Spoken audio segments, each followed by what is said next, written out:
we tend to like to do the opening theme tune, write the theme tune, sing the theme tune. Theme tune. I'm making reference to a British comedy. There's that sketch comedy. Oh, what was that? Little Britain. And there's a character that is always like being in a play or whatever, and is always like talking about write the theme tune, sing the theme tune. It wasn't one of their better sketches. I think the Computer Says No sketch was better. Are you familiar with Computer Says No? You'd like Computer Says No. Let's see if I can find an example of Computer Says No. Okay. Because we are further delaying the theme tune. But right. We must. Brian needs to know his memes. This is our intro anyway. Yeah. So basically, we do a little intro before the theme tune. But basically, this takes place at like a bank on being the rudest, most or a unhelpful hospital. people in the world. Receptionist Carol Beer is working at this hospital in Pennsylvania. Hello.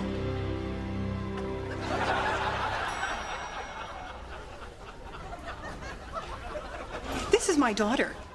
She's a big, brave girl, and she's going to have an operation today. Name?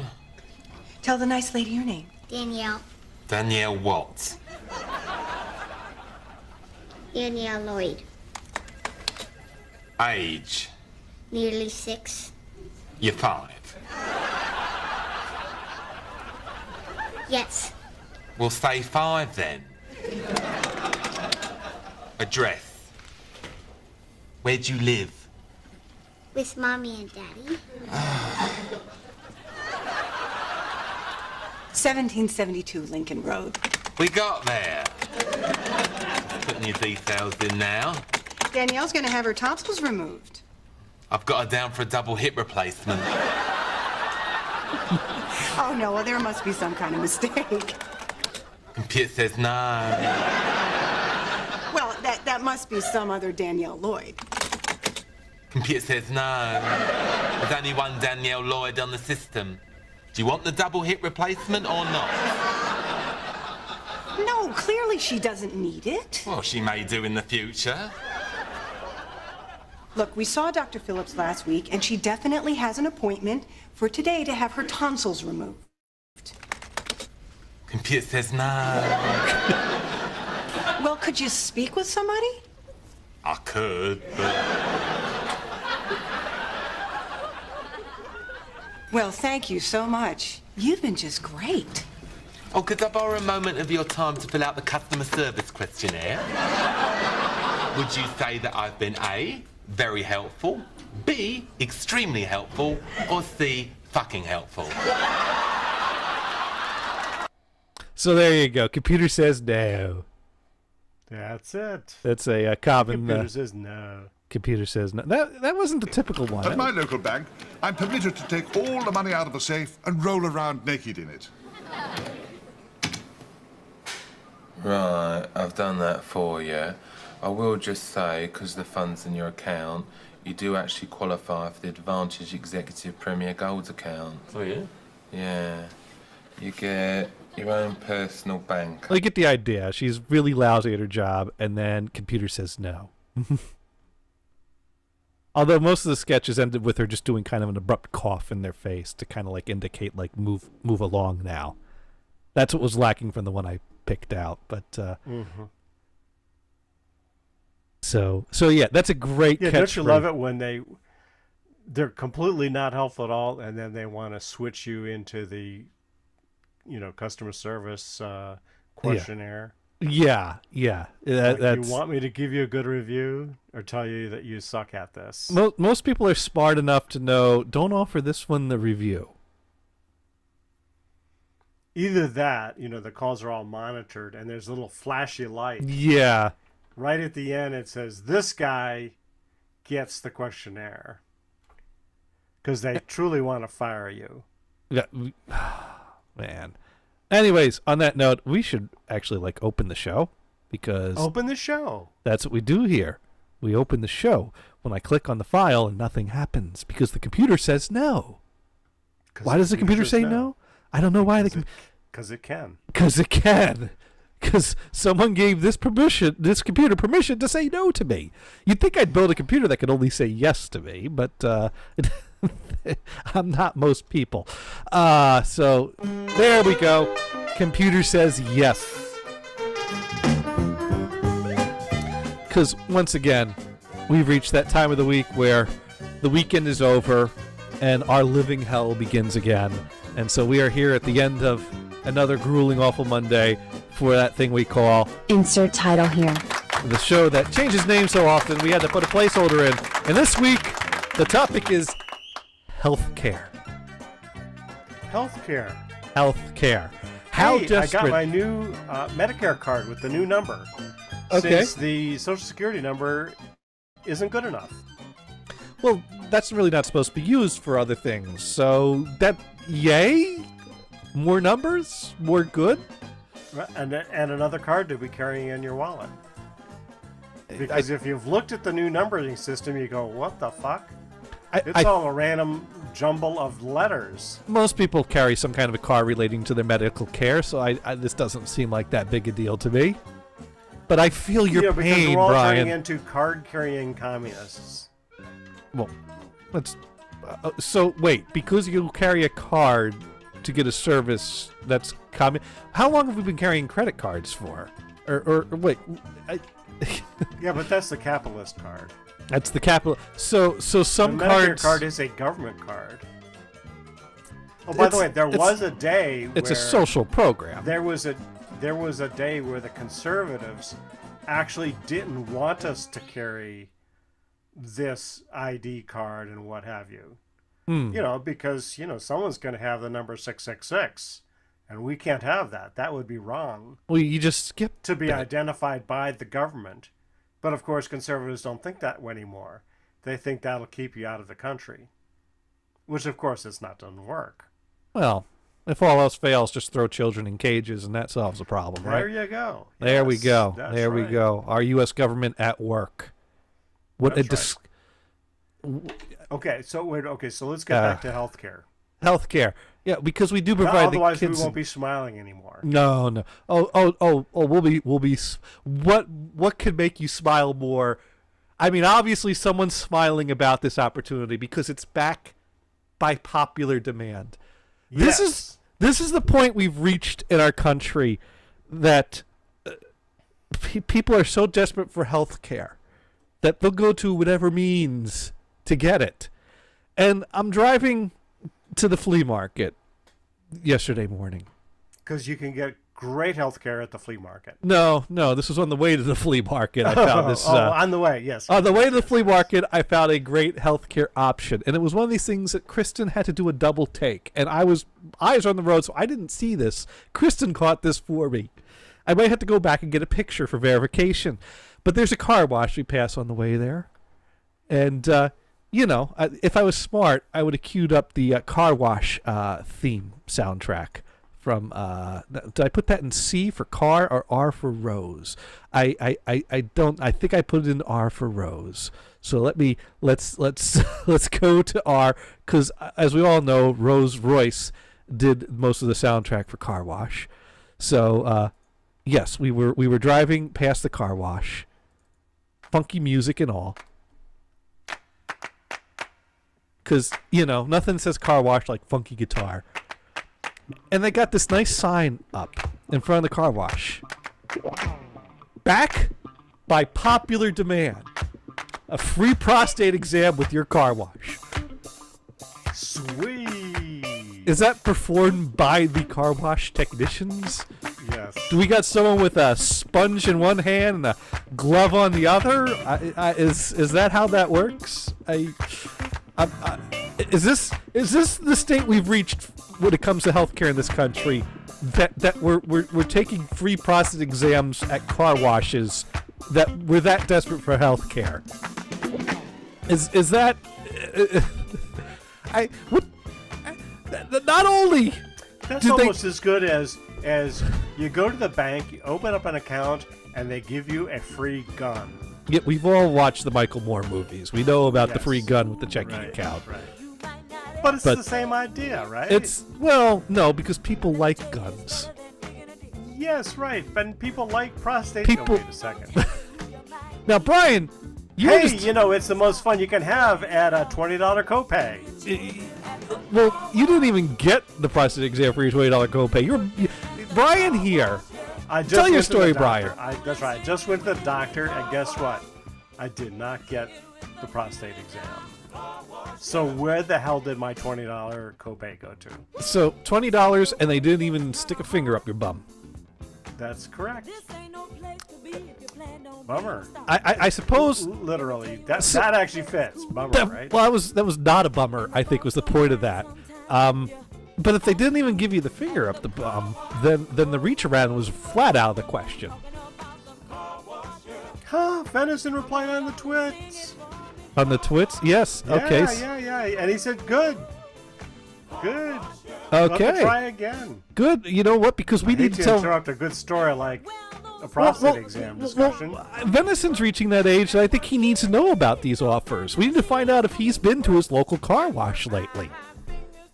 I know he doesn't have a car, but it's a free shower and prostate exam for those that don't have a car. Reach is currently unavailable. Oh, well, we'll have to tell him about this later.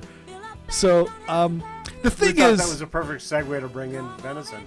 but really, there are so many layers of absurdity that take place here. First of all, a group of people sat around and had a conversation that went something to the effect of, how can we drum up more business at the car wash? I got a friend that's a doctor. He does prostate exams. He's available on the weekends. Are you suggesting free prostate exams? And people signed off on this, and they did it. And then they stopped doing it.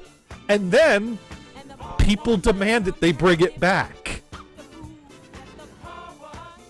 I mean, that's the story that, backed by popular demand, free prostate exam with your car wash tells. And that's so many levels of, like, how did that who comes up with the idea of prostate exams with your car wash? And what was what was wrong with the whole idea of a bikini? I you know, that probably would have been a better option. I think topless car washes is an idea. I've heard of that. Although that you got to be careful, because you might, see a sign that says topless car wash. You drive in there, next thing you know, they put the top down on your convertible. The inside gets all wet, and that's just bad. I tried to borrow a joke from my dad's license plate holder. My dad had a convertible, and he had, the like plastic that you get around the license plate. It had the caption, "Happiness is riding topless." And I remember my mom making a comment, something to the effect of this possibly being a double entendre. And I completely missed it because I understood the clean meaning of it. Happiness is riding topless on a convertible. Well, obviously they're talking about having the top down. I didn't understand the double entendre. I'm like, Mom, what do you mean? So she goes, no, it means the top. I'm like, yeah, I know that, but you've just suggested it means something else. What do you? And she wouldn't tell me, and I can't believe I didn't figure this out until years later when I was thinking back. Oh, I get it now.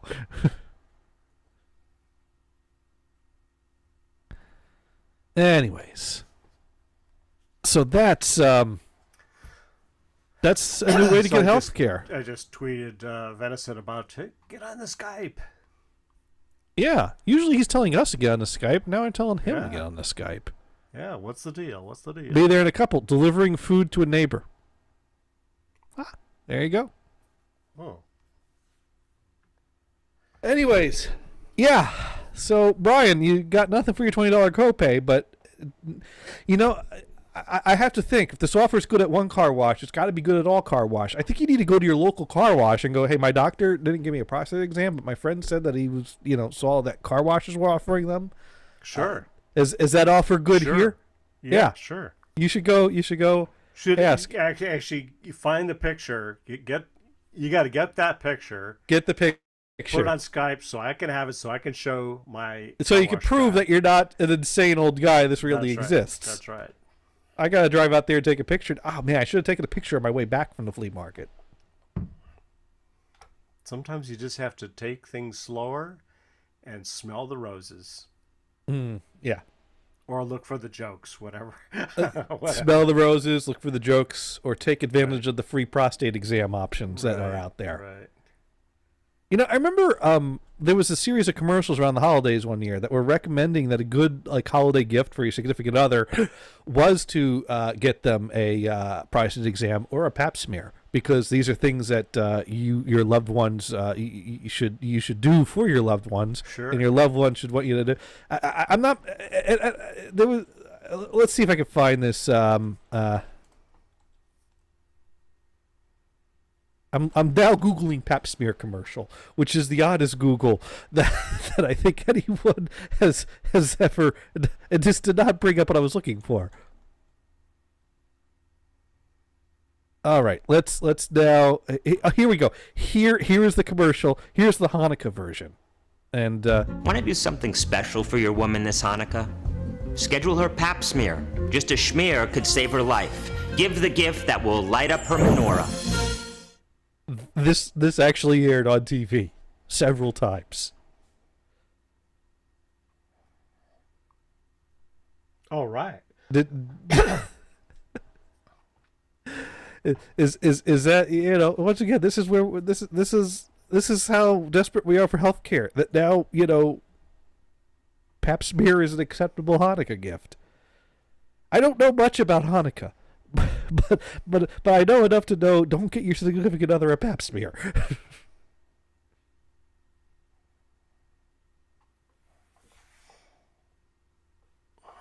But I've left you speechless, apparently.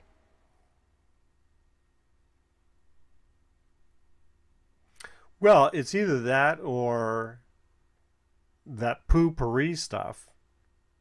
Right? Well, that makes a good gift.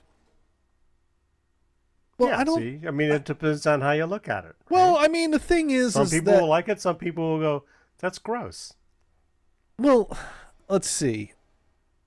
Getting your woman a Pap smear as a gift says, "I care about your health." Getting a woman poopery for a gift says, "You shit stinks." However, I think the poopery. But it doesn't have to. See, but it doesn't. No, it still stinks. It just stinks in the bowl with a protective barrier. Right. So the poopery conveys a negative message when given as a gift. But then again, the Pap smear.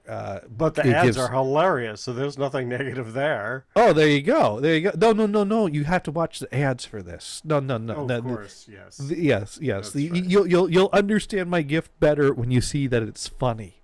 Because it'll show you how to use it. Your poop stinks, and it's funny. You know, that's really what I'm trying to convey. You know, there's already a competing brand out there.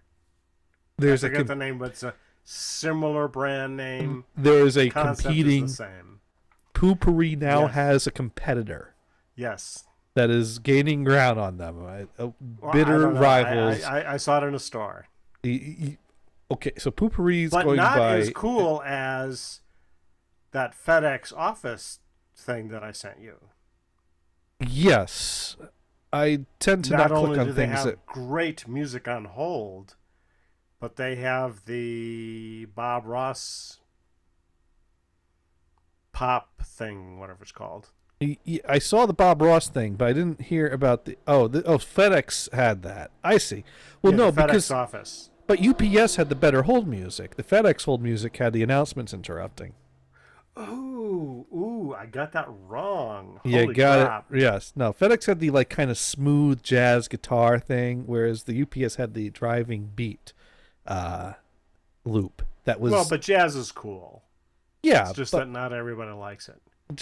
especially when the voice announces interrupts periodically. Right. Right. So Right. Yeah, I kind of missed on that one then. well, no, it was still good. It was still good to reference the hold music and send the button. No, you know what? That's the thing. If the joke is good, but it's inaccurate. It's okay. The joke makes up for it. Sure. I often... It depends on how you tell it, right? Right. Now, the better telling would be they might not have the better hold music, but they got the better figurines. Just a side thing, and I don't want to push this ahead at all. Okay. But have you been watching Colbert lately? Yeah, but I'm usually a day or two behind. I watch him on YouTube. Did you catch the clip where the governor of New Jersey was on? Yes. Okay, we got to talk about that once Venison gets on. Okay. Because without you and Venison, what the hell does that mean, right? You guys have to explain it and discuss it so that outsiders like myself and almost everybody else on the planet... I think it'll be interesting to see. I'm going to predict that Venison's going to corroborate what I've said because I know where he's from. We're already going to we're going too far already. Let's we are. off on it. Well, I can't make a prediction. Okay, make a prediction. I predict. All right, I won't say what my position is on this, but anyone that's listening to the show should know my position on this. But I think Venison's going to agree with me and corroborate it.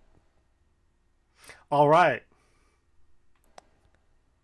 And, so if you want to know what the hell we're talking about, you're just going to have to listen until Venison gets on. Well, we don't have to get into the Because we want to central. bring that up as soon as he gets on. We're going to want to get into it. We can give a little groundwork. Like there is the existence of North Jersey and South Jersey. Yes. This can't be denied. And this idea might seem as ridiculous to you as the idea of North Delaware and South Delaware seems to me. But I once heard that there is a big contrast between North Delaware and South Delaware. And it's like, what? That little tiny thing?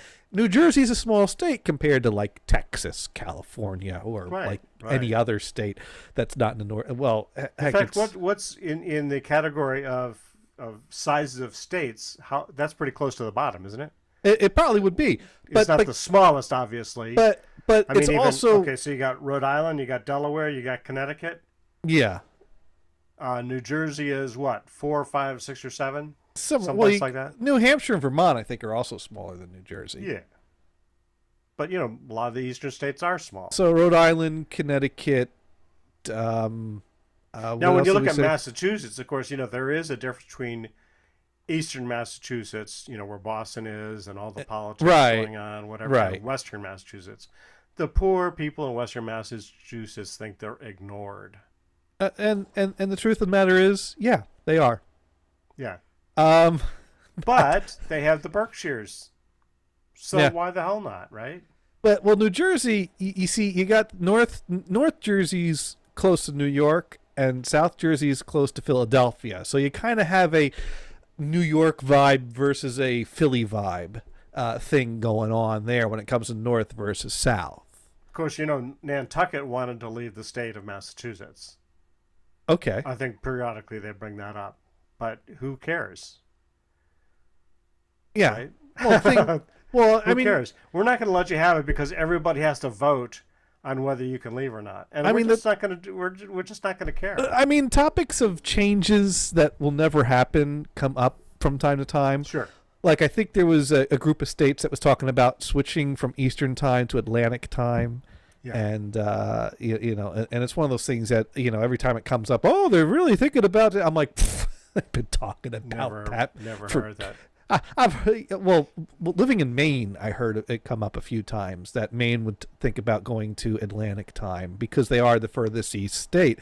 And then there was talk in Massachusetts that they were going to try to get on board with Maine, and both Maine and Massachusetts, and they were trying to talk New Hampshire into coming along with this.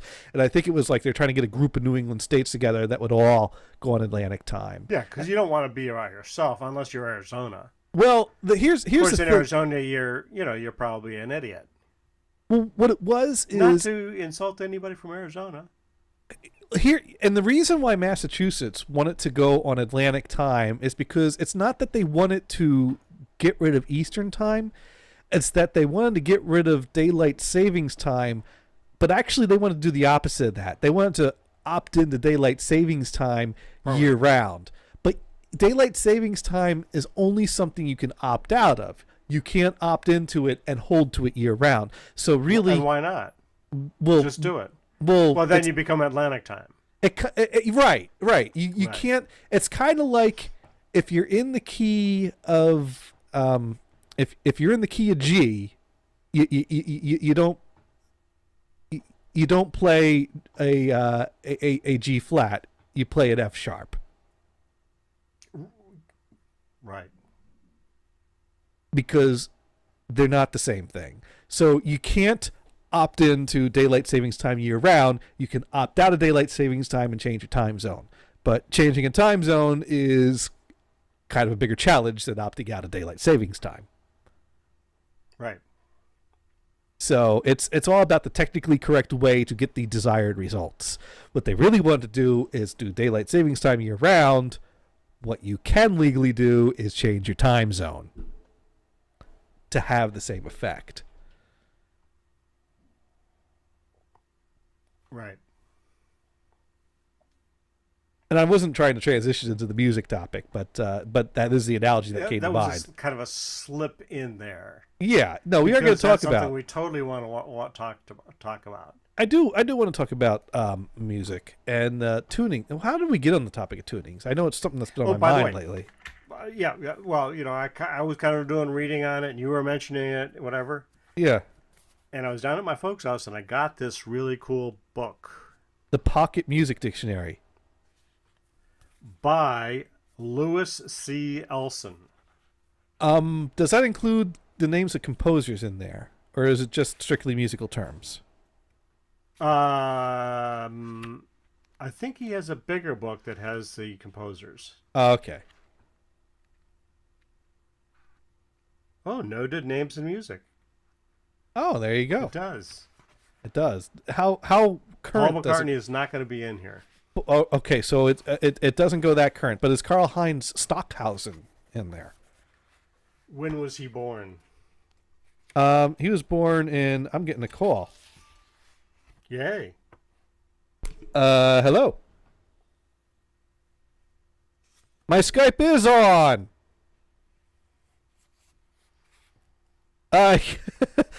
Skype is on and broken. I will call you.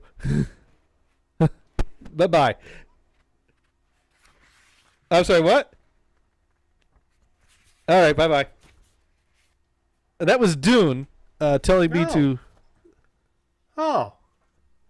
All right. Dune, hey, dude. Yeah, well, let's... by the way, copyright MCMIX. MCMIX. Mix is kind of weird. Okay. I see the timer moving, but I don't get the sound. 1904. Oh, this is wonderful. Skype is also broken in more ways than one. So, Dune, you might be able to hear us, and you might not be able to hear us. But what is definitely certain is that we can't hear you, and we are working about this, and we're very sorry about this. Okay, is he actually connected? I believe so, because he picked up. All right. So let's do some troubleshooting here. All right. So you know what we're gonna do? We're gonna hang up there as soon as I find my window again, and we're gonna do some test calling. So we're gonna. All right. So now then, let's go into the settings here, and let's see. Oh, and then we go into settings under settings. And the speakers are set to 5.6, which is where we want them to be set to. And the microphone's set to 3.4, where we want that to be set to. So now, do we have a test button? No, of course we don't. Oh, here we go, test audio. Okay, so that was... Oh, great. All right, maybe it was on Dune's end. But you know what? Maybe Dune was relaying a message from Venison. So let's try to call Venison. And then we'll try to connect with Dune again. Yeah, why wouldn't Dune connect in through YouTube? The person whom you're trying to... All right, so Venison's not there, but so I think Dune really did want us to call him. So let's call him back and see if maybe it was a problem on his end and he figured it out. So we're calling Dune again. We got the animated Dune face. I think Dune wants to talk prostate exams. That's my guess. Or That musical sounds about terminology. Right. That's right. Or jazz. Okay. I think it worked. I think it worked. It works. I think it worked. Holy crap. We got live. Holy crap. Live from a tin can on the side of the highway. No, I'm actually going down the highway 80 miles an hour past people, so this is not safe. Do not try this at home. Okay. Right. No, why would you try this at home? 80 miles an hour through your home, not recommended. Okay, then don't try it at home. Try it on the highway. On the highway. Yeah. Yeah. Oh. So, dude, what brings you to the line? I don't know how long this will work. We'll see. Okay. Oh, nothing. You were just talking. I wanted to call and say hi, so there it is. Okay, there it is. So, have you been listening to the show at all? I'm glad. Yes, I'm glad you weren't playing games, because that would be real cool. It'd be like, oh yeah, look, there's a tree. Oh, now there's a balloon. Oh. Yeah. Like, yeah. So don't do that. No. Well. Now, to be fair, one of us was doing "There's a tree, there's a balloon," and one of us was doing, "And he's coming in on the tree there, and there's a balloon in the distance, and he's coming." And I'm not going to say who was doing what. Oh, I got you. Well, we took turns, so we both were doing both roles. Some people were more colorful than others, is what you're saying. Well, Venison wasn't on the show, Whoa! Wow, slide that one under the table. Yeah, we just. I got a horn, though. There we go. Yeah. Oh, Tote, the people love you. Well, all the people I'm going to piss off right now is a cow. I'm on a two-lane road in western Kansas or eastern Kansas. There's nothing. It's just me and cows. Now, is there a cultural difference between East Kansas and West Kansas, kind of like North Jersey and South Jersey? Oh, fuck East Kansas. No, I'm kidding.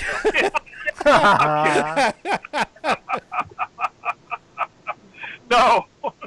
So you know what there is in Wichita, though. There's an absolute difference. Yeah, because like where I live, we are considered South Wichita is its own little place. That's Well, I think a lot of states that I've never lived in are like that, where the city is a very different type of environment from the country. Yes. Yes. Oh, sure. Yeah.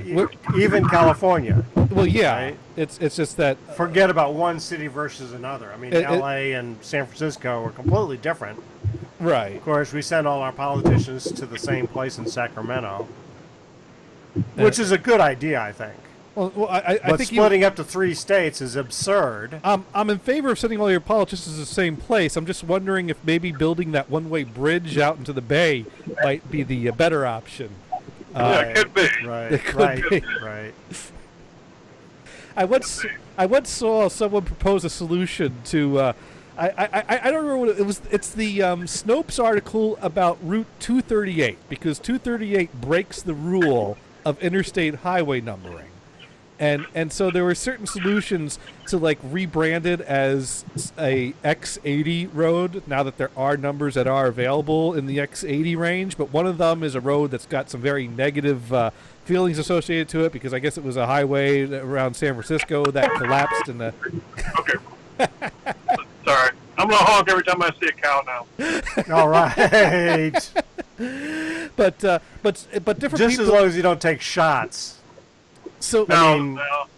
I'd have to undo my seatbelt for that, so that's not going to happen. Right. It's snugly in the pocket, is what we're saying. But the Snopes article showed all solutions people had for dealing with the I-238 name issue, including someone's joke solution of adding a I-338 that branched off of it and head straight to the Bay as a great solution to deal with the rush hour traffic in the Bay Area, and mark it as free shortcut. And that would just send all the traffic heading off into the... Hello, cow! Well, one of the other issues was to send send it out onto the ferry. Taking the double meaning there.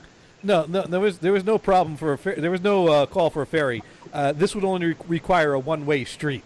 Which would mean when the Bay Bridge was out of commission because of the earthquake.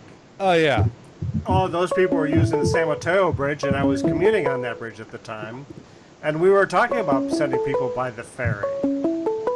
Double meeting. Someone forgot that I do a show on Mondays. No, that was unrelated. Yeah, that. You know, if I do this every day for like a week, when I come by, they'll go, "Hey, it's Dune." They would do that. Never thought about that. See? No. So you guys see it. Oh, the cow is now causing interference on the call. So I don't know what he was saying. I think we need to maybe sing a round of cow tipping. Don't know the rest of the lyrics of that. Cow tipping. It was a parody. That would be Damon and Mike Ellis did. Suck Karaoke, right? Yeah. Well, it was. I might have that song somewhere. But no, so Dune is still on the line until the call drops, or maybe he'll come back in. But he is out there, our roving reporter out in the cow pastures of eastern Kansas. Fuck Eastern Kansas, I believe was the just driving through there as fast as he can. Well, when I lived in Denver, when they would refer to Kansas, they would basically talk about anybody that's in the east, in the eastern wasteland, which goes all the way to the Atlantic Ocean. So East Kansas. When you just refer to Kansas, it's everything east all the way to the Atlantic Ocean. So Dune lives in Kansas. Liam lives in Kansas. I live in Kansas. Gothard lives in Kansas. You're getting the idea. And technically, if you keep going east, you get to Australia, and Emily lives in Kansas. There you go. That little island off the...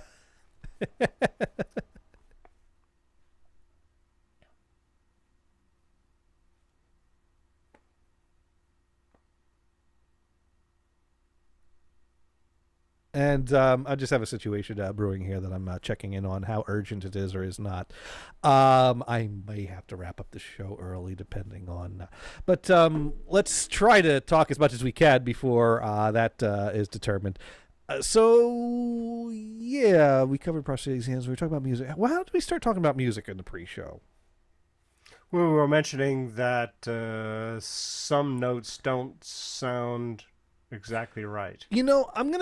I'm gonna start with a story, which is maybe not the best starting place, but it's the best way for me to convey this concept. I don't even remember why we got on this concept, but I used to play French horn, and somewhere I have a CD of recordings of me playing the French horn that is long buried and forgotten and might never surface again. And the DAT tape that the CD was made off of is probably deteriorated beyond playing. So unfortunately, I can't play it for you. No, the CD is deteriorated, or the tape? The CD's gone. Right.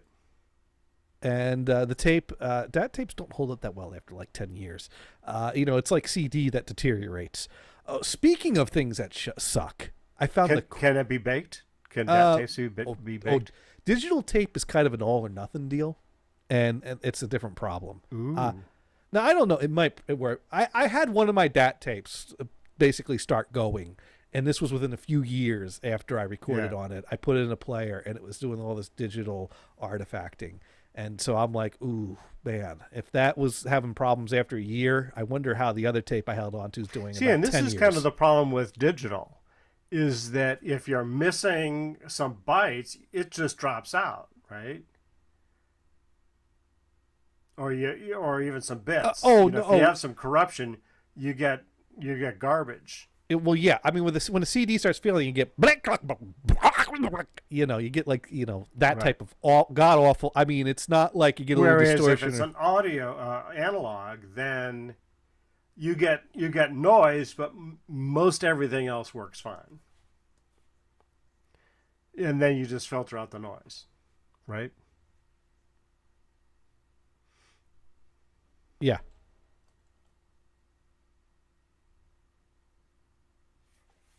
I remember seeing one of the first CD players that I saw was at a Sears, right? Yeah. And it was on a second level, so as you walk along, the whole floor would bounce a little bit. But, which you didn't even really notice. Except the CD player was on that floor, and as you walked by, it would have that little bounce, and the CD would skip. Yeah. And you go, what the fuck? I thought CDs were supposed to be way better, that they wouldn't skip. Some players are better than others on that about that. I mean, even in the early days. In the early days, there were some really good and some were really crappy. Right. There were some players that you kind of like tapped the edge of it and they were fine, and some that you just kind of, looked at it the wrong way and it just started jumping. Right. But I think they improved them pretty much by buffering. Well, yeah. So you read a whole bunch of tracks into the buffer. Oh, yeah. If something missed, you just go for it again. But in the early days, buffering wasn't as big of a thing. That was only for Discmans that were marketed for cars, and those were expensive. Right. And because I remember, a 10-second buffer was a big deal back in the day. And then it was like the 30-second buffer was the big deal. The 10-second buffer sucked. But anyways, we got off topic.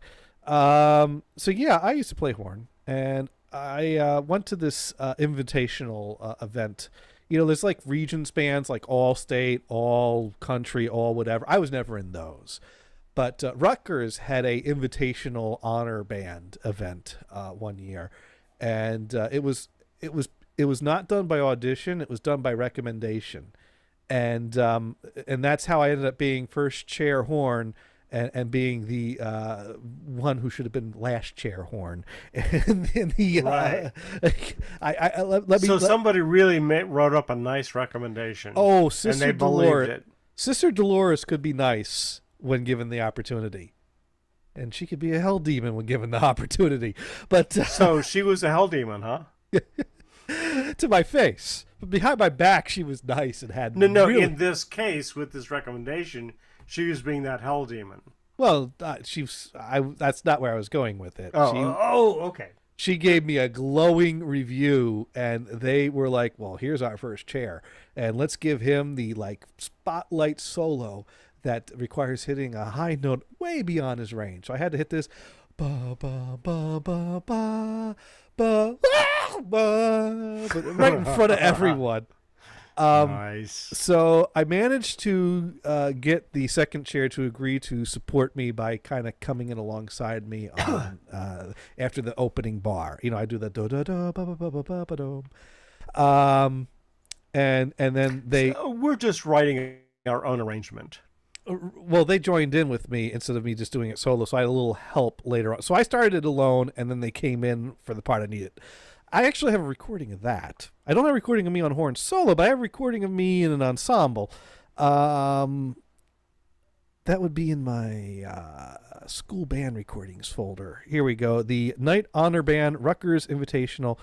Oh, darn. I only converted one of the things we did on that, and that was a march, which is not the piece I had a solo in. It's just a typical march. So I'm somewhere in there. But anyways, we broke off into groups to do master classes at some point because it was a day-long event. It was like we got there early one Saturday morning, and we did we had gotten our packets of music ahead of time, so we could rehearse our music individually. But we only played for a group one day, and then at the end of the day did the concert for all the parents that came to see us. So we only played together as a group for no prep rehearsals. So we got there in the morning, did a roll call, did some rehearsals. At some point we broke off into groups by instrument. So all the horns got together, and this guy that was in front of the group was some horn professor associated with Rutgers, I believe. He had something that I've never seen before and I've never seen since, a triple horn. Oh. This horn had two triggers at his thumb. Now, Brian, you played double horn? You had the trigger at the thumb? Or did you play a single horn? Single horn. Oh, so you never dealt with the trigger? No. Oh, well, you missed out. The trigger makes a higher notes easier. I think there was a guy that I think there was a guy that was in the band that had a double horn, but no, mine was just single. Mine was the high school's instrument. Yeah, well, the double horn, basically, I guess the trigger shifts it into E horn, whereas without the trigger, F horn. But the point is that the high notes are easier to hit with the trigger in than with the trigger out. But your fingerings change a bit with the trigger in. And there's a point that you put the trigger in. And now there's some people that will say you should be consistent. If you play your A with the trigger 1-2, you should always play your A with the trigger 1-2. Or never play it with a trigger 1-2, because A would be 1-2 without the A is one of those notes that was 1-2 with or without trigger, and generally A was kind of my cutoff. But if I was going from G to A back down to G, why would I put in the trigger just for that one note? I would just go G A G and leave the trigger out. But if I was going to go G A B C, then I'd hit the trigger in and continue up. And And one guy, I think Dr. Prone agreed with me on that approach, but then my college professor was like, why would you do that? If your A's with the trigger, always play A with the trigger. So when, college professor tells you, when the person you're going to lessons every week tells you do it this way, you start doing it that way. But that's not where I was. So this guy had a triple horn. This horn had 2 triggers at his thumb. And I thought that maybe that was something that all professionals had. I've Googled it. It's not a very common thing. But this guy had one. And he basically picked a topic to do his lecture on with us all there with our horns. So we start by warming up with some scales. And he had an old-timey strobe tuner. I don't know if you're familiar with a strobe tuner. Yep. Okay. Because nowadays a tuner will have a needle that has a 0 at the center, and you play your note, and you look to zero in, and whatever note you're on, it's going to zero you in. Yeah. And as we were talking about earlier, I was talking with Brian, tunings are not perfect. A piano is always perfectly out of tune with itself, because in perfect tuning, you start to lose the tuning. If you start going in a series of perfect fifths, up and up, and tune each fifth above the correct interval of a perfect fifth. You go from C to G, G to D, D to A to E, E to B. You'd eventually fall a little out of tune. And so a piano compensates for these differences, and it evenly distributes the differences here and there so that all the notes are very close, but not quite perfect. And so a piano will always, and that's where you get, sometimes you may hear of people talking about playing with old tunings. Like if you play a Bach piece and you really want to be like, anal about playing it as it would have been played in Bach's time, you might do your tuning differently to tune your instrument the way the instruments would have been tuned back then. And that's where, people might tune it so that the key of C is perfect. And it sounds so beautiful in the key of C. And then you modulate and go to a different key and things start to sound a little funny.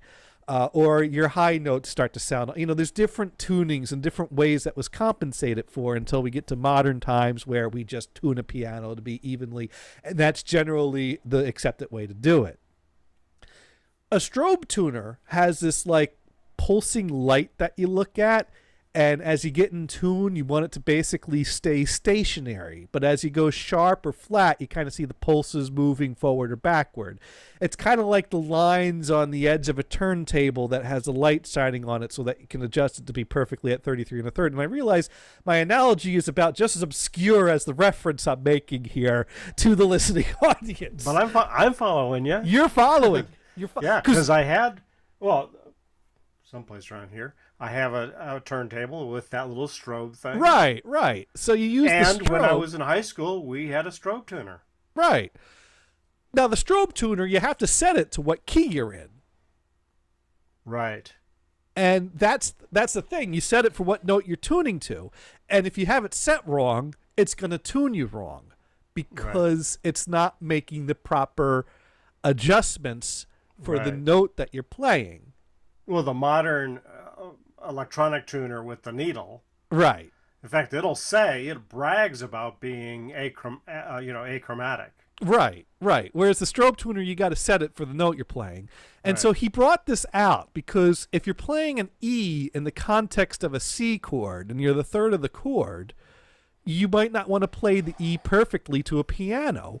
But as a horn player, you have a lot of leeway. Brass instruments in general, but horn especially so. You can really adjust the sharpness and flatness of your note with your lips. You can really bend that note. And so you can, within your horn section, tune to your section rather than tuning to the note. And so he had like a strobe tuner set to C, and then you play your E, and you play the E so that the strobe is stationary within the key of C, and then that would be an even more in tune E with your chord within your section if you're in the key of C. And so it was kind of an exercise in adjusting your pitch, your tone, within the context by listening to your section. And it was a really cool lecture that kind of stuck with me. I never did much with it because I'm not that good. But right. You know, well, I always kind of played what sounds right to me and by the lip. And I, you know, kind of just my slide to be where it wants to be. But I definitely was always listening to my tune and playing in tune. So I think subconsciously I was always doing that in a way. But he was really taking it to further to like, you know, that E doesn't have to be the E that's on the piano. That E could be, you know, fit the context better.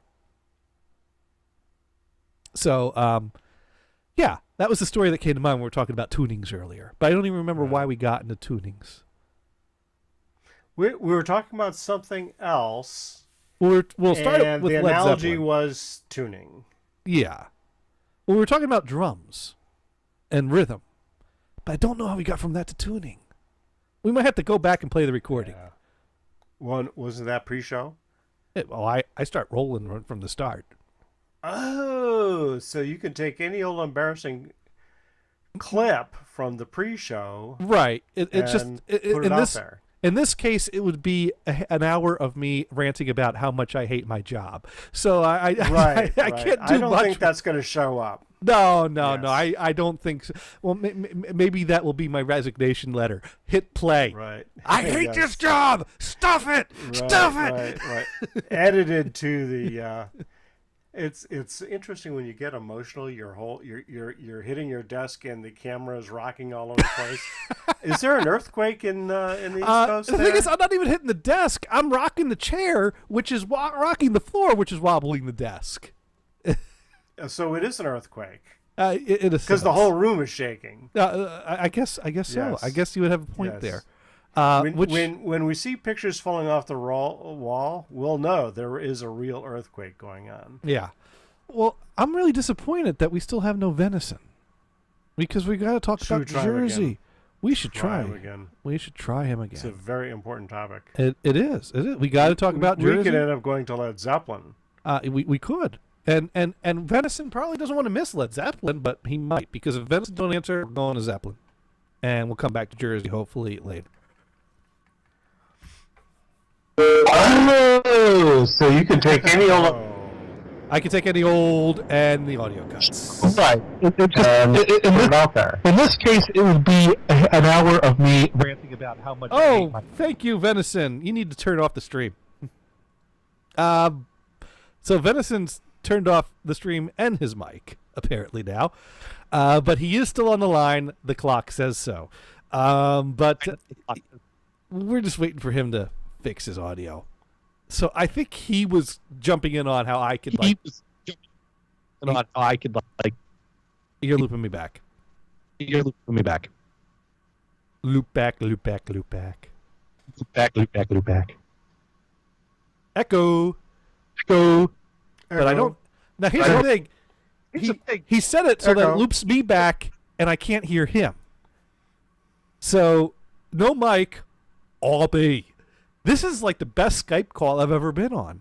It's all me. No caller. Absolutely. All me. I could get used to this. You could loop back on yourself indefinitely.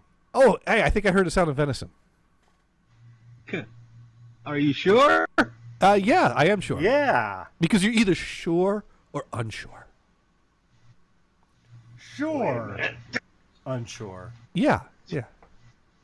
Where the fuck is the thing at? The thing. Oh wow, that's low. It's in your pants. Yeah. You won't talk that. So, Venison, if I were to ask you, where are you from?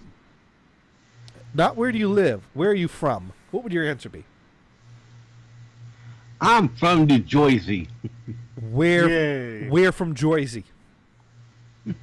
That's right. Where in Jersey you from? What the fuck is wrong with this thing? Okay, so I guess you can't hear me. Oh yeah, I can hear you. All right, where in Jersey? Just make it so you can hear me. Where from in Jersey? I can hear you.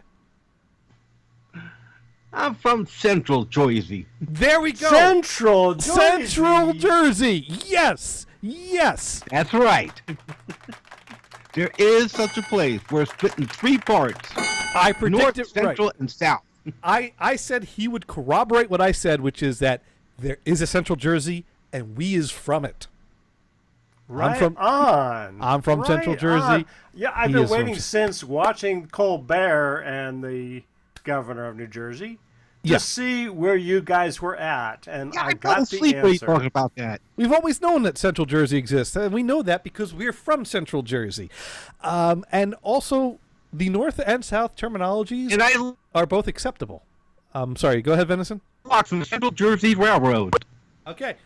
Now, and I live 2 blocks from the Central Jersey Railroad. Yes, thus even further solidifying our claim. The Central Jersey Railroad.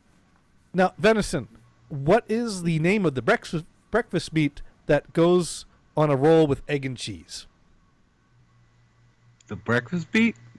Yeah, the meat. You know, egg and cheese on a hard roll with... Well, we've always called it Taylor ham. See, I always went with pork roll, but I always knew of Taylor ham as an acceptable term as well.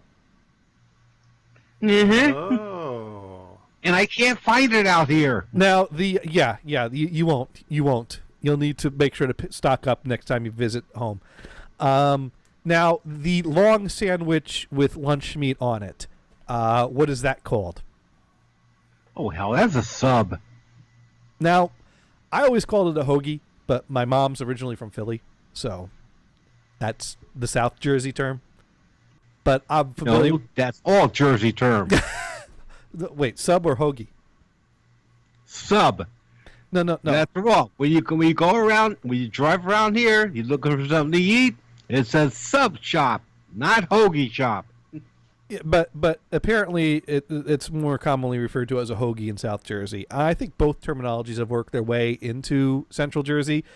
I do think that sub shop is the common term, but my mom always called it a hoagie.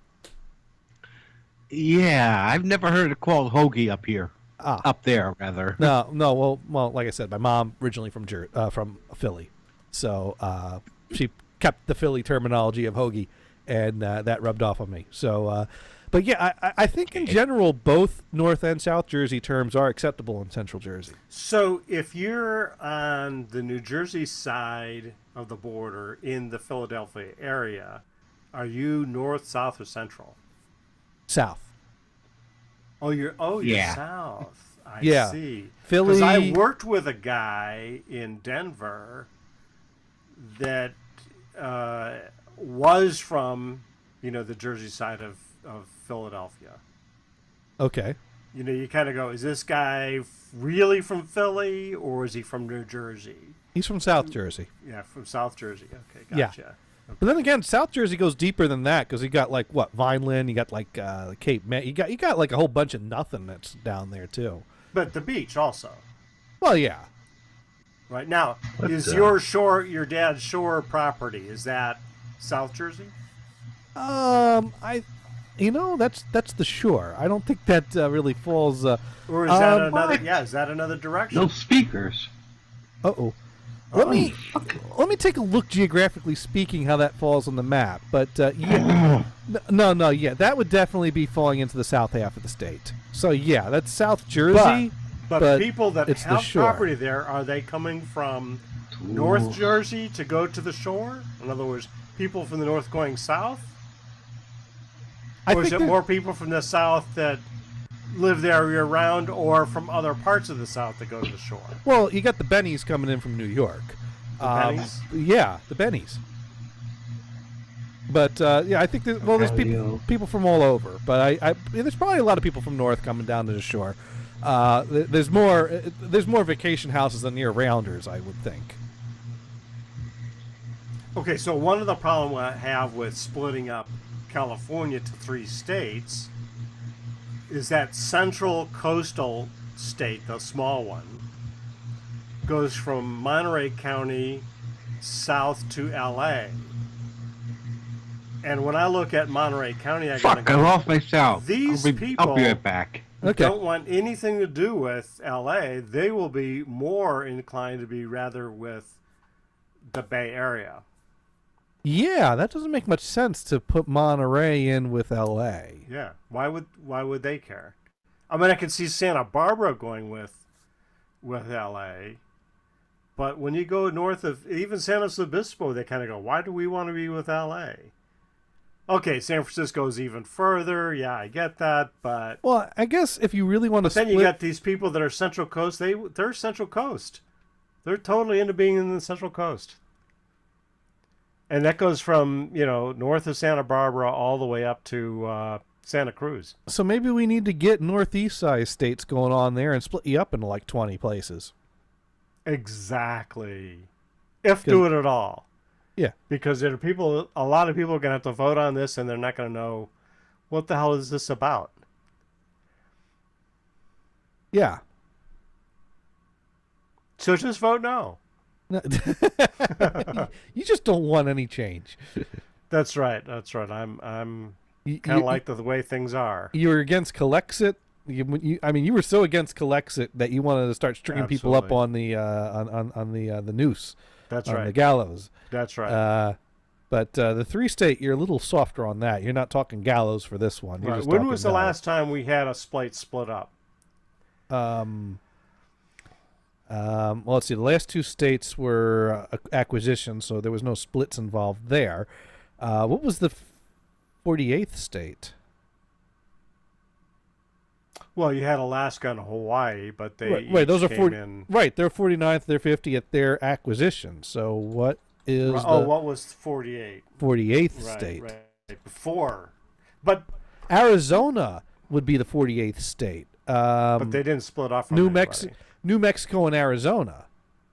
But they didn't split up, I don't think. Well, they became states. So no, they didn't. I guess the state. Have states just formed, or did they split? I mean, was there ever any splits? I mean, the regions. Well, were one of the regions, splits that did happen was Virginia and West Virginia. Yeah, but that was due to that was due to the Civil War. The Civil War. But it was one state at one time, and they split up into 2. Right. Now you got Vermont that said, "Hey, we don't want to be part of New York." Right. But that was after New York became a state in the Union, and Vermont is proud to be the 14th state, not one of the original 13 colonies. Actually, there's a really interesting write-up in Wikipedia about Vermont. Huh. Oh, yeah. No, I kind of had that idea that basically they're like, we don't want to be part of New York. Fuck you all. And I don't blame them. Yeah. And that's what's kind of going on in California is groups of people don't want to be part of the other groups of people. Now, the flip side it's going out is throughout the that country as well, actually. The Texans say, when we join the Union as a single state, we reserve the right to split up into 5 states. Which they've never exercised that. Right, but they keep holding that out as a thing that they can do, they can decide on. And quite honestly, I don't think they can decide that, but they think that they can. Wait, why do you think they couldn't decide it? Because I think they'd have to jump through too many hoops, and it wouldn't work. Practically speaking, there's too many hoops to jump through, but the path exists that they could. Oh yeah, but I just don't think it'll ever happen. That's all. Now, now here's the thing. There'd be a lot of resistance. Say, wait a second. Texas used to have 2 senators. Now you want 10? Screw off, baby. Now, could Congress block that, given that there is written the option? I mean, it's an interesting question. I think that they would. Therefore, I think they could. You know, this is a question for lawyers. Is what this is. That's right. That no more. We need it. So, well, lawyers or legal historians. No, the thing is though, is that if Texas could, in theory, split into 5 states only because they were granted that option as condition of their statehood, does that imply that the option doesn't exist? Is there anything that forbids any other state from doing this? Yeah, I don't think so. So why was that even written as an option? Did it need to be written as an option? And does because that they're Texans, you know? But no, I think there would have to be some kind of like a compromise, like, you know, California and Texas both split at the same time. Is there a move to split up Texas at this point? Oh, it's one of those things that comes up from time to time. We just Right. need to get them to both come up at the same time, and then Sure. Congress will go, okay, we'll let them both split up. Right. And Puerto Rico says, we want to be that next state. But, of course, the thing is, though, is that Texas is... I'm sure. I'm unsure. I'm Tex- sure. I'm unsure. The thing is, though, is that Texas's split would allow greater representation of their liberal base, because you're going to have at least one of those states be, you know, what, isn't Austin like their liberal area? So whichever split of Texas ends up with Austin's probably going to have more liberal representation within Congress. Potentially. In fact, certainly you get a few Democrat in fact, when you senators. go to the larger cities in Texas, they tend to be liberal. The interesting thing is that when I lived in Houston and they had a new mayor's race, there was no party affiliation. Huh. So you didn't know which party they belonged to. Interesting. Maybe because they were all Democrats. That could be. But that kind of is true in general, not just in Texas, that the cities, the more populated areas lean liberal, whereas out in the sticks, they're kind of more like, you know, fuck all y'all, you know, ain't mean no government. That's like the elephant in the room. Yeah. But then you get the suburbs, and the suburbs can go either way. And that's why it's so easy to gerrymander, because you can pack the cities into the areas, and then you get more conservative representation by having the sparse areas have more. You know, it's part of gerrymandering is orchestrated, and part of gerrymandering is because it is a challenge to come up with even distribution of ideals, and even if it were easy to do it, it's very easy to corrupt it and make it hard. Well, you know, in the earlier days of Colorado, the entire state was pretty conservative. The city of Denver was pretty small, with a fairly low population. As Denver grew and had, shall we say, the city problems, and liberalism tends to show, let's just say, the better solutions, at least as far as the voters in mind, it tended to more liberal. But as Denver grew even more and more and more, there were attempts to stop this growth by saying, these are the city boundaries of Denver. You cannot grow any bigger, even though the population was growing bigger and bigger. So then you have cities like Arvada, that's east of Denver, that basically took that overflow population, and it becomes bigger and bigger and bigger. The gerrymandering kind of says, you know, we want to kind of suppress that liberal vote because you don't represent the entire state. You know, so, but then again, I think at this point, the population center of the Denver area, which includes the city and all the other cities around it, it's basically overwhelmed the conservatives in Colorado. So now it's basically a liberal state.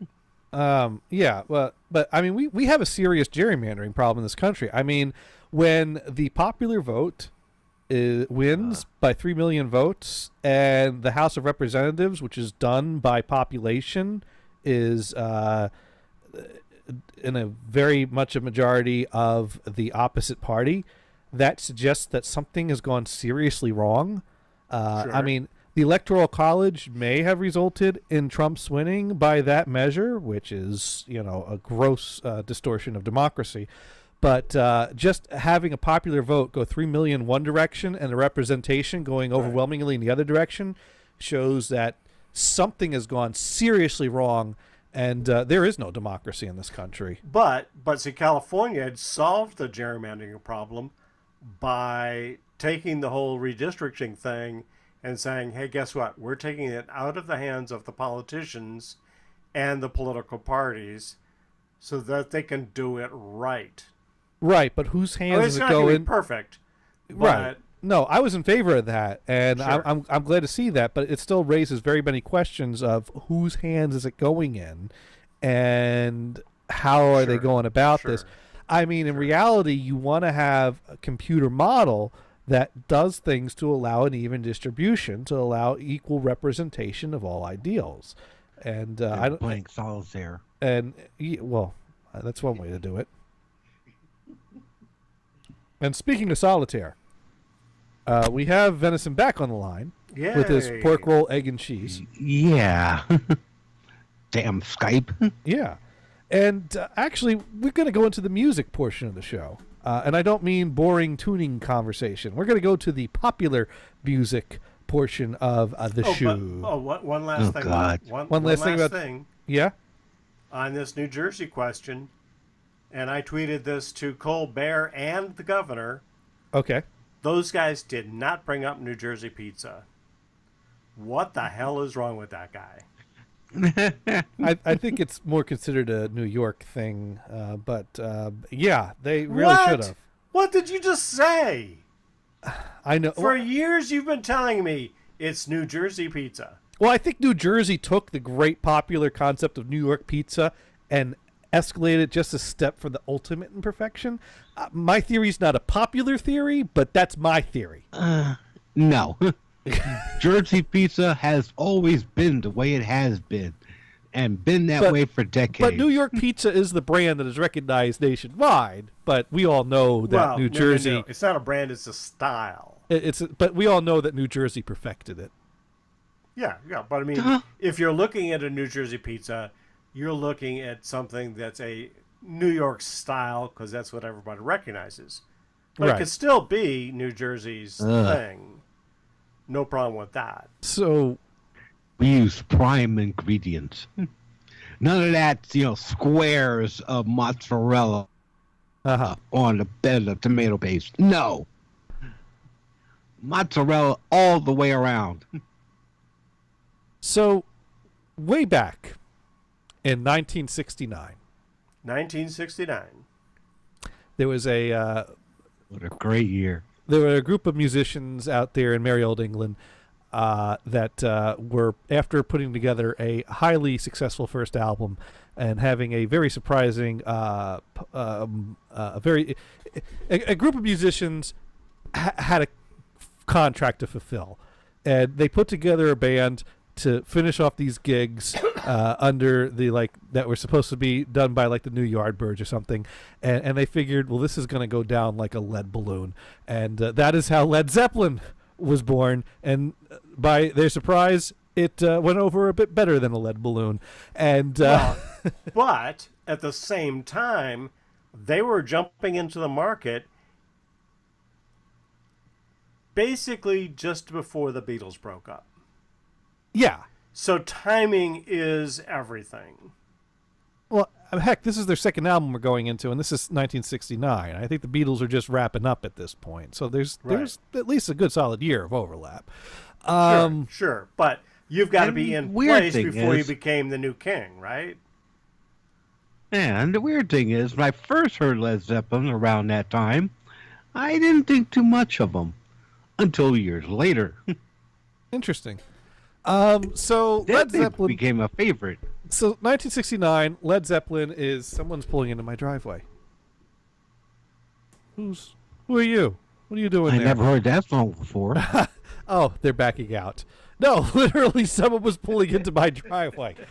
Get off my lawn. I own that lawn. It's just the people across the street backing into their driveway. All right, so no, that was a less popular song that remains unreleased to these days. But they started recording, they recorded a song called Ramble On, co-written by Jimmy Page and Robert Plant. Recorded in 1969 at Juggy Sound Studio, New York. Let's see. The guitar's jangly introduction employs a classic Jimmy Page technique using regular open chords superimposed higher on the fretboard. There's been much debate around Bonham's percussions in the background throughout the song, having regard to particular resonance that it captures. There are no versions consistent in this respect, often mistaken for bongos.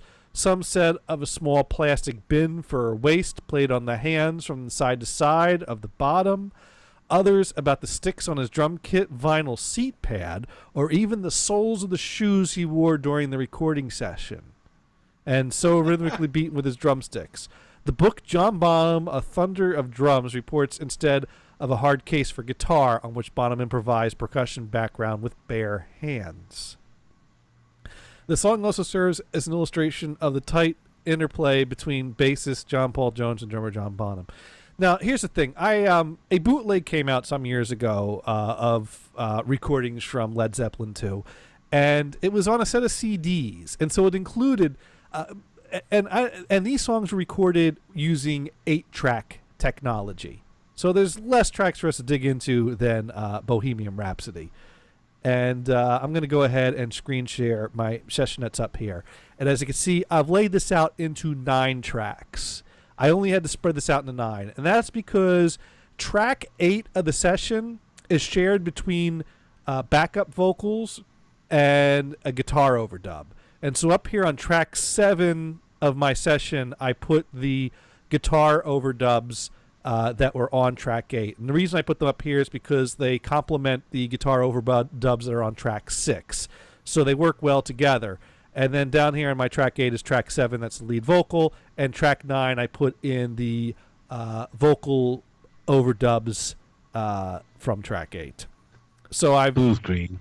And that is very necessary because the guitar overdubs are very quiet while the backup vocals are very loud. So in the mix down, you had to really move that fader back and forth at appropriate times to get your right levels in the mix.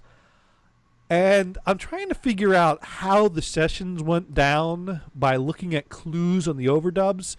And so you kind of figure that the first take would have consisted of the bass and the acoustic guitar and a percussion track.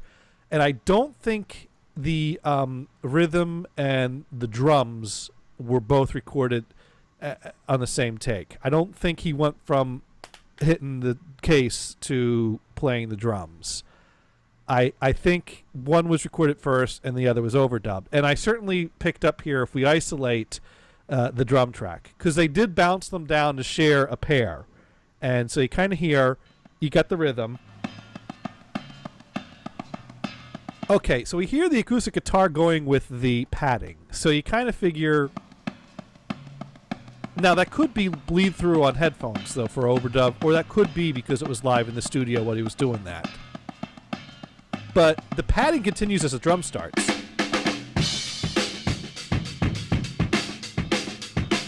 But the bleed through continues as well. I'm not sure what to make of that. It sounds like there's no punching that's going on there. Now, it could be that the case was hit live with the bass and acoustic being recorded, and the drums were overdubbed, and they bounced the overdubbed drums onto and the hit case on the same tracks, and they left it all unmuted. So we're still hearing the bleed through from the case hitting tracks. Because they're both pairs of tracks are being combined, or it could be that no. I mean, the Wikipedia article says it was Bonham that did the percussion.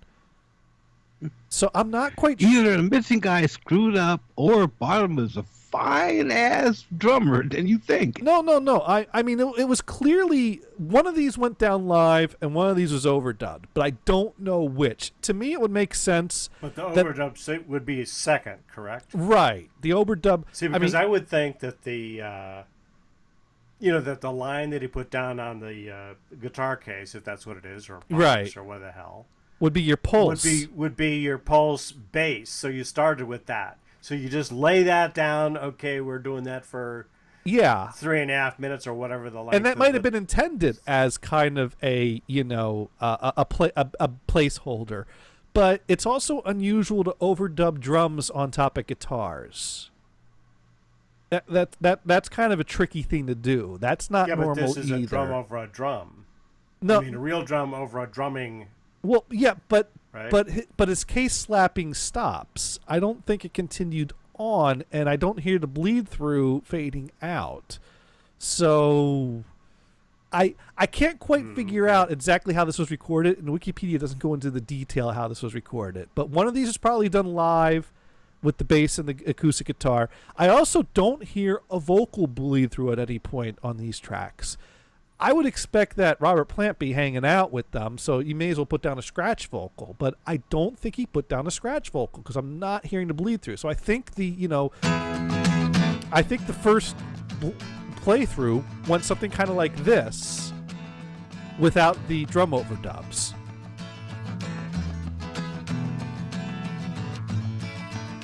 We might need to bring up the bass a little bit.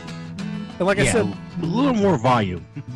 Well, these this CD had very dull tracks. I've actually EQ'd this and it still sounds dull. And each track was played individually on the CD. I had to rip the CD and line them up. So I don't think they even had a scratch vocal going down when they did this. I think they just do the song and just put down the bass, acoustic guitar, and rhythm.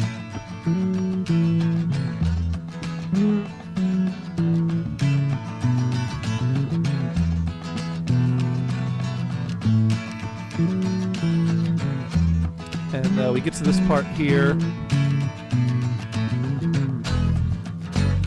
and we don't have the overdubbed guitars that would come in here.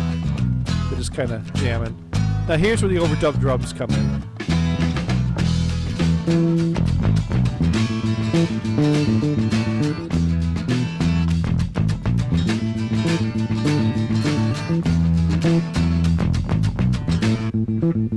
Now I noticed, it's fun to isolate a bass track on someone that is really a master of their bass.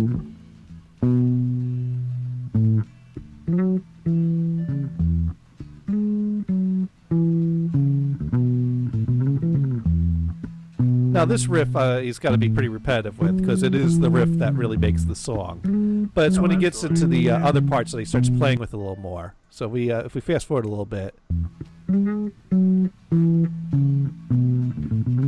That's what bass is supposed to do. Well, here's where he can really play around with it and add lib a bit.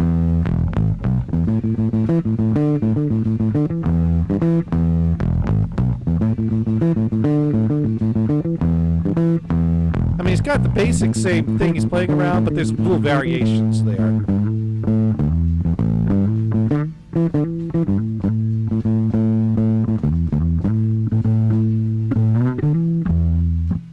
And now we're laying down the basic riff here. So, he kind of goes between ad-libbing and laying down the riff. And, of course, the acoustic... Jimmy Page playing his, can't go wrong with Jimmy Page on an acoustic. So now if we go back here to... now we could try to get kind of a stripped-down mix of just the bass, the acoustic guitar, and add a solo Robert Plant. Leaves are falling all around. Time I was on my way. And obviously this mix is very dry because they added a bit of reverb to really wet up the mix a bit in the mix down. So it's lacking in that right now. Oh shit. Yeah, bad shit. Time for me to go. The autumn moon lights my way. But now I smell the rain, and with it pain, and it's heading my way.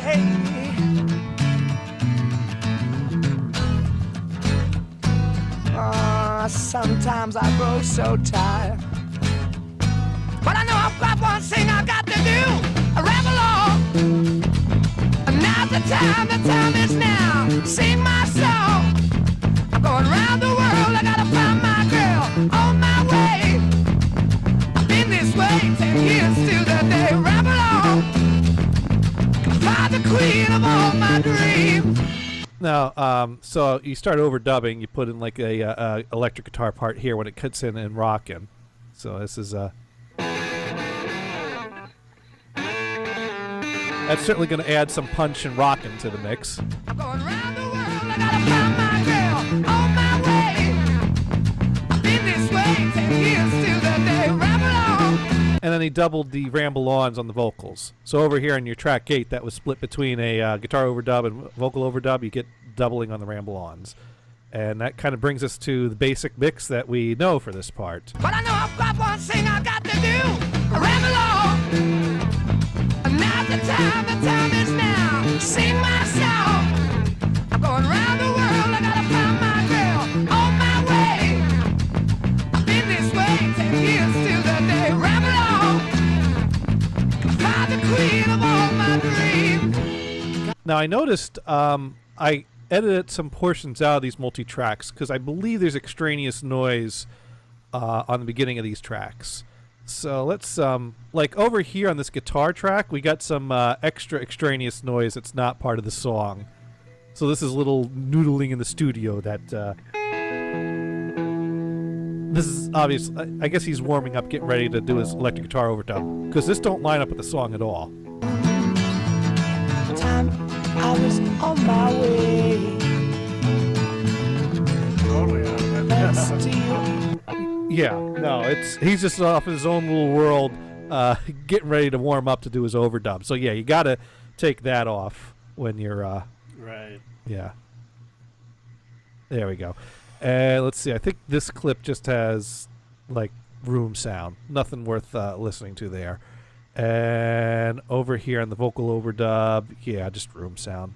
That's really the only extraneous sound. There's not really, I mean, there was not many tracks to work with here. If it didn't work, they didn't keep it.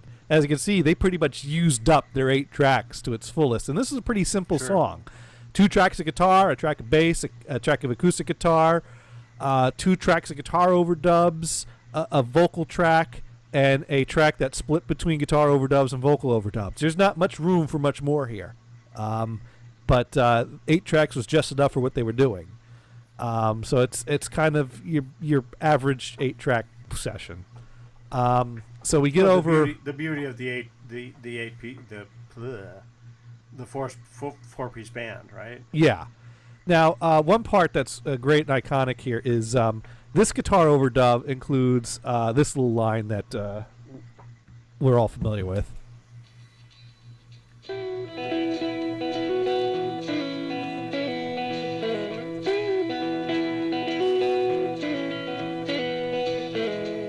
Which, you know, leads into the rocking part. So we put that back in context. Sometimes I grow so tired, but I know I've got one thing I got to do. Ramble on. Now on that same track, if we add track 8's guitar overdub in the mix, we get these 2 lines working together.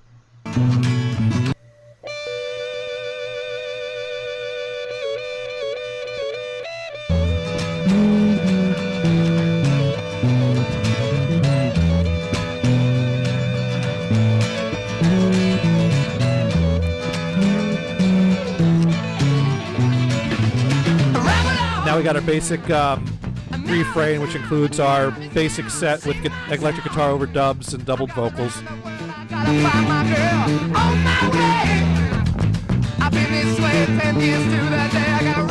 And then our pair of guitar overdubs that are in harmony come in here.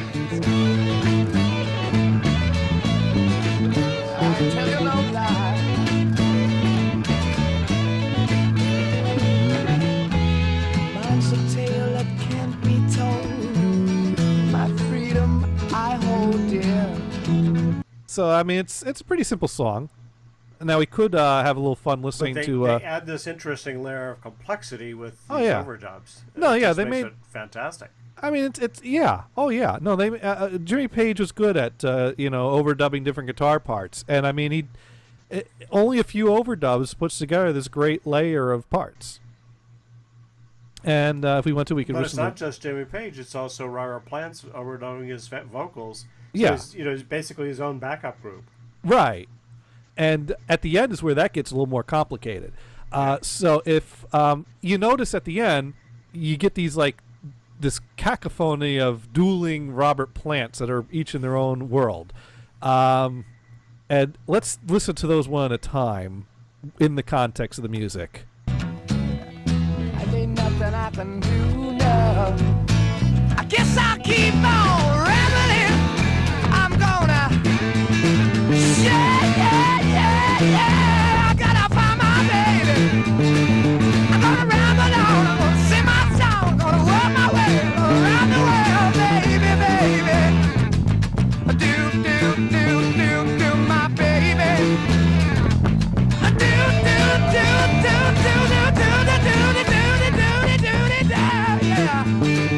I gotta keep searching for my baby. I've gotta keep searching for my baby. Yeah, yeah, yeah, yeah, yeah, yeah, yeah, yeah, yeah, yeah, yeah, yeah. Ooh, my, yeah. I keep rambling, baby. I keep rambling, baby.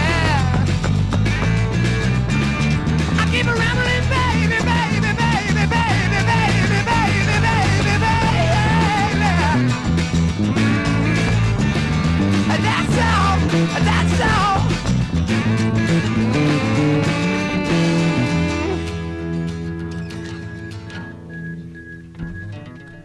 Now that by itself was not enough for the real build that they were going to there. And I'm going to play the second part by itself now. Now it starts with just kind of your ramble on overdubs, but then he starts, improving a bit. Sing my song. Ramble on.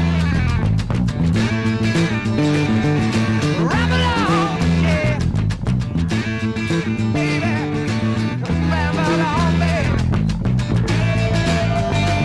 I can't stop this feeling in my heart. Every time I think about my baby, I think we got to party. Baby, baby, baby, baby, baby, baby, baby, baby, baby.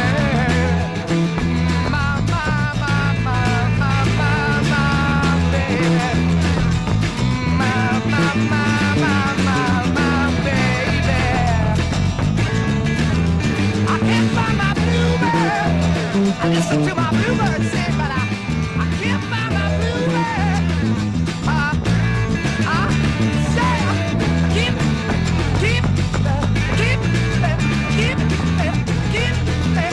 my baby. Goodbye, very well, so long.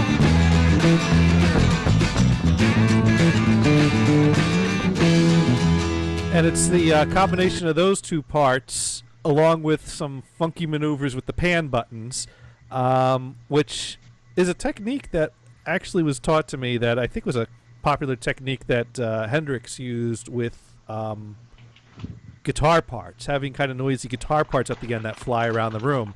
I'm going to stop the screen share for a moment because basically on your mixing board you had a knob on each channel that you turn to the left to pan to the left, turn to the right to pan to the right. And so you'd have your two parts that you want to kind of trade off back and forth, and you basically hold those two knobs, and you kind of, as the mood hits, you do a little twisting back and forth, not necessarily like windshield wipers, and you kind of, vary the pace, and you kind of, play the pan knobs. And that's really... More sloshing around rather than... Right, yeah. And I think YouTube is fucking things up by bouncing the mono. But if you pull up the stereo recording of that, you'll hear the two Robert Plant lines panning back and forth, playing off of one another. What's really fun, though, is to take like one of these by itself out of context completely and just. I can't stop this feeling in my heart. Every time I think about my baby, I think we got to part. Baby, baby, baby, baby, baby, baby, baby, baby, baby. Now that was quite some fancy footwork with the mouth there. It's quite funny. Russian collusion, right? Yeah, that's not what I was saying. But you get those. No.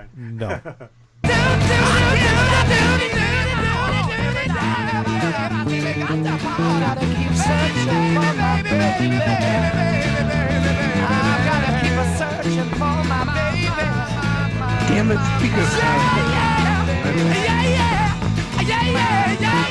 But you get them both going, you kind of get more closer to what you're used to hearing there. So yeah, that kind of breaks down Ramble On. Not as intense as Bohemian Rhapsody as far as digging into, but still a fun breakdown. Brian, is anything you want me to break down further in here, or anything you want to dig more into, or hear me isolate? I mean, we could spend hours at it, but no, I think we covered the basics of it, which is cool. Oh. You know, it's a cool song. Yeah, relatively simple, but they add the complexity with what the sound, what the tracks that they lay down. Now, what we might have to visit at a future time is the same CD includes the 8 tracks to Whole Lotta Love. That needs some prep work, though. There was some fancy mixing on that one. For example, you know the guitar part that comes in, Got a Whole Lotta Love? That's not how that was played. You don't just pick up a guitar and make it go, you know. So it starts to sound like a whole lot of as they're singing Love, because they recorded those guitar runs and then faded them in and out in the mix. So to really get, something that resembles the song, I do have to do a little bit of prep work like I did with the Bohemian Rhapsody tracks. Right. Not to mention the middle break. In fact, we want to see that in the tracks. Do you see that in the tracks and how they did it with the tracks? Or is it a volume pedal on the guitar? No, it was in the tracks because the multi-track has this part instead of because the volume pedal is becoming a thing at about that time. Right, but that's not how they did it in the studio. Right. And that's why when you take it apart, you say, "See, this is how they did it." Right. I could. Interesting. Yeah. I might be able to pull that up really quickly right now. Let me see if I can find that one. I might already have it ripped to waves that I could pull in. Let's see what's on disc 1. Oh, okay. So that is going to play. It's just not going to tell me where it's playing. All right. We could do this. We can totally do this right now. We're going to go back to my session here, and we're going to make a new session. And we're not going to really dig a whole lot into this. This is just a little quick. Need to make the idea. Yeah, intro to the idea. Since we do have 20 minutes left here, and do we have anything else we need to that we haven't covered? We covered music. We covered pap smears. We covered prostate exams. I think that kind of covers the highlights of any good show. I mean, that's pretty much what I want to hear about every week on my radio. Yeah, they're pretty much. All right. So we're going to go in. Still there? Maybe not. So we're going to go into my bootleg folder, Boots, Led Zeppelin, Making of Led Zeppelin 2, Disc 1. All right, so now we want to import these 8 wave files. And when you think about Whole Lotta Love and how that song's a little bit more complex than Ramble On, it's interesting to think that was done with 8-track technology. So here we go. Track 1, track 2, track 3, track 4, track 5, track 6. We need to insert some tracks. Insert audio track. And insert audio track. Track 7, line it up. Track 8, line it up. And how come they get small tracks and they get big tracks? Because we could do this and make them all small, and now we can make them all equally big. and make them all fit onto there. And now we want to make our master come out of 1 and 2. So we're probably going to want to set these all to be quiet to start with. So let's bring these all out down to about 10. There we go. That there, because if we have them all at unity gain, it's going to overdrive everything. And yeah, when you're dealing with a mixing board, don't call it 0, call it unity gain. Even though I think my mixing board actually labels it 0, so maybe Mr. Hill didn't know what he was talking about. But no, I'm going to take his word for it. It's unity gain. It's not 0. All right, so we got our basic... so track 1's got our electric guitar. Track 3's got our bass, which we might boost a little bit.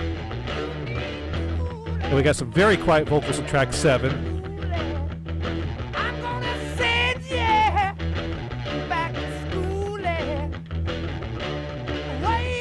Now, what's on track 2? A lot of room sound right now. And track 4 and 5's got drums.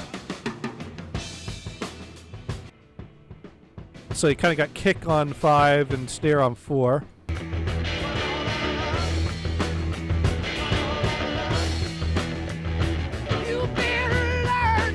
And we missed our overdubs. Let's see what's over here. Oh, that's the kick. So is this where our guitar overdubs are?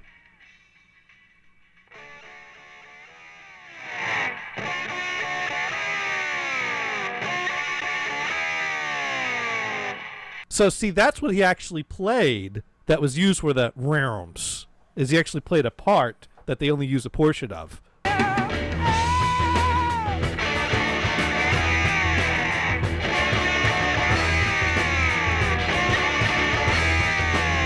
So you kind of have to do a little bit of...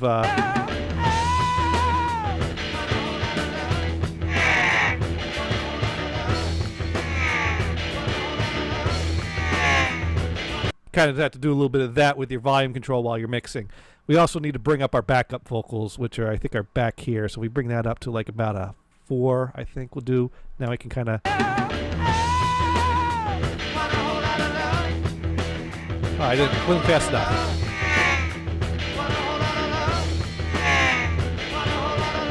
Digital sliders is not the way to go when you're mixing in real time. And what do you need a guitar for? You could just use an electric razor. You could, I suppose you could do that. Now, if you get into the middle break with all your faders turned up, because like you listen to this with all the faders up, and you hear this guitar part like you never heard it before. Over here.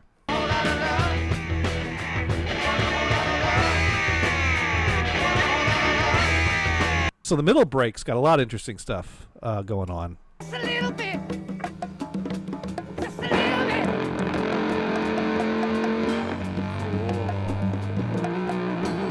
We got one side. Yeah. Because they mixed this with things coming in and coming out. Right now we just got all faders up without any balancing going on.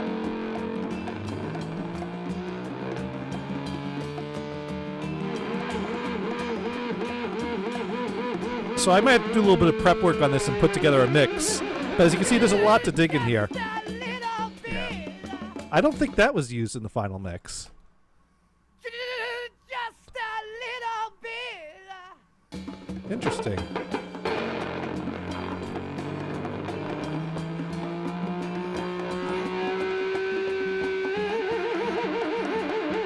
Over here we got orgasming plant.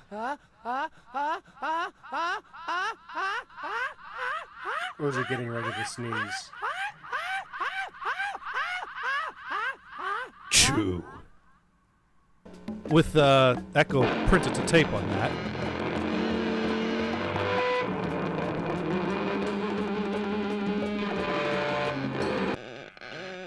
We've got some farts over here. Distortion over here. Bass sounds here that kind of get buried in the whole thing. Drum. Bongos.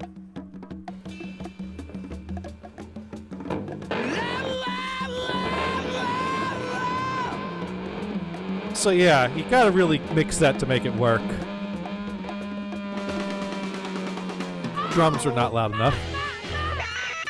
Oh, well, there's a part that wasn't used.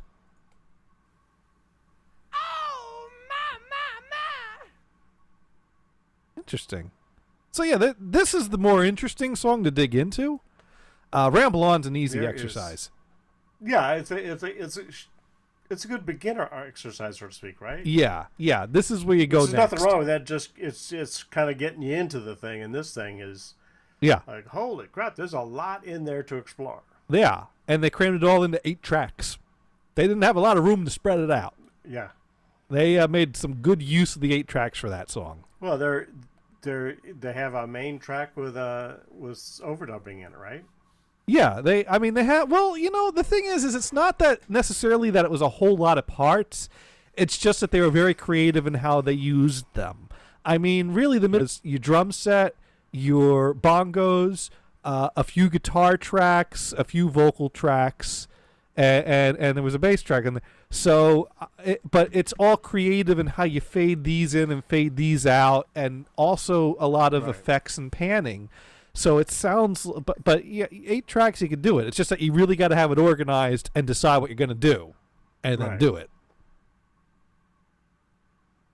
And yeah, as they say, any form of art or music, you want to tell a story, right?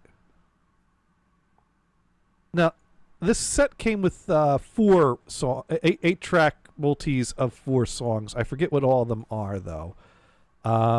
So we might have to make this a 4-part series. So let's see. Obviously, Ramble On, and Whole Lot of Love, and let's see what else we've got. I think one of them is. Well, we might have to get a track that actually sounds recognizable. Oh, that one. You know that one. I like that effect on the bass there. It's kind of grungy and warbly. Yeah.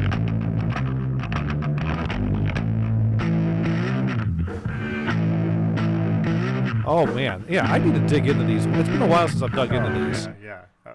Just love it. Just love it all. Oh yeah. Oh, that one's Ramble On. Okay.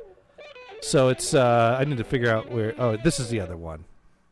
All right, let's see what this one is. Hey, we could mix parts from different songs together. Yeah, you could. You could make a mashup. Right.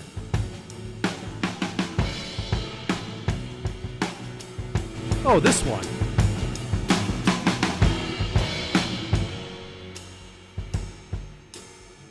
Do you recognize this one from just the drum track? And Bleed Through? Yeah, a little bit, yeah. The Bleed Through is the hint. Yeah. What Is and What Should Never Be, I think is the name of this one. Right. Yeah. I couldn't remember the name because, it's a name that just doesn't... And the great thing is we could take these tracks and mute the vocals and like have a karaoke. The title of songs that Frank Zappa did. Yeah. This one's What does great. that mean? I don't know. This is another one that they printed reverb to the tape, which helps. Stravinsky, right? Inagata Stravinsky, yes. I especially liked, what was the one he did? Variations of the Top Secret Carlos Santana chord progression. Right. Which was basically just go back and forth between the 2 chords, ding, ding, ding, Right. ding. And I think it's from that a lot of people criticize Santana saying, "That's all you got?" That's all he needed. Well, yeah. Now, we have 10 minutes left here, and I want to spend the last 10 minutes with a recurring bit that we have on here, which is the dollar bin specials, of course. Because I purchased quite a bit of $1.45s, and I think we'll get this down to the 2 most interesting 45s. Classic song of all time would be Ruby Tuesday, right? You like totally. Ruby Tuesday?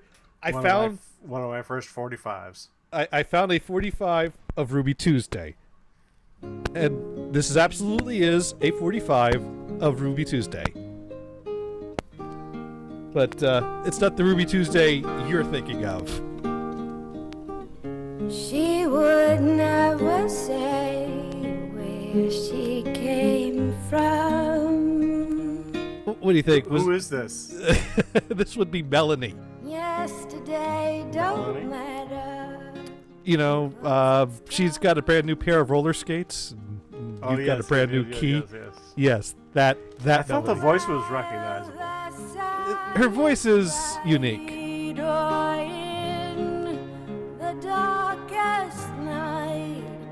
But I couldn't pass up the opportunity to hear Melanie do her own take on a Rolling Stones classic.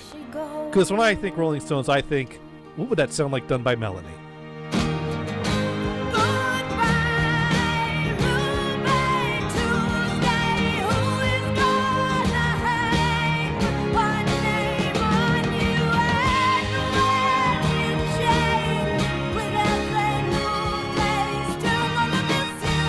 I take it that's not the 45 you bought when you bought one of your first 45s of Ruby Tuesday. Yeah, it was actually kind of funny. James Corbin, whatever his name, from the Late Late Show. Okay. Or whatever his show is called. You know, the big thing that's really been popular with him is his carpool karaoke. Oh, I think the one with Paul McCartney's been floating around. I haven't had a chance to see it yet. It's very recent. My wife was listening to that on YouTube, so she wouldn't have to watch the whole show, because who actually likes that guy? I don't. He's got this one thing that is decent, but she was playing it in the other room and the volume wasn't very loud, and it sounded like somebody. I mean, this was even with Paul McCartney. Somebody was torturing a cat. My God. Again, the volume was down, so you don't hear the full range of audio. And, you know. Well, maybe he was doing a karaoke rendition of Carnival of Light. You know, that could have... could have been. It's the Carnival but then again, there wasn't enough, of Light. There was not enough that I could hear, so... Yeah, I'll have to pull it up and check it out. But another 45 I couldn't pass up on, and I so couldn't pass up on this one that I actually... I kind of, all too often, you find some people that insist that 45s are $3. And you find a lot of people that insist 45s are $1. And I usually partook in going through both types of boxes. And the problem is that the 45 for $3 variety results in you having a pile of 45s and going, oh my God, this is like $50 worth of records here. $3 really adds up fast, and then you got to go through and kind of pick out like the 2 or 3. A 45 should go for 45 cents. I like your thinking, but dollar seems to be the sweet spot that you find. And so I basically went this last trip going, I'm passing by. You charge $3 for 45s. Fuck you. I'm not looking at your damn boxes. There are plenty of people that got tons of boxes for $1 each. And man, did I find some good stuff in those dollar boxes. Smart choice. Passing by but this person had a small sampling of 45s, and I had it in my hands and was thumbing through them, and he goes, I'll do those $2 each. And 3 of them I couldn't pass up on, and he let me have the 3 for $5. One of them was Salisbury Hill, Peter Gabriel. And the other, and another one was a Santana one, which we were just talking about. And the third one was this little ditty I had never heard of called Everybody is an Asshole to Somebody Sometime. And we definitely have to play that one. I definitely had to pay the $2 to find out what the deal is with all these assholes.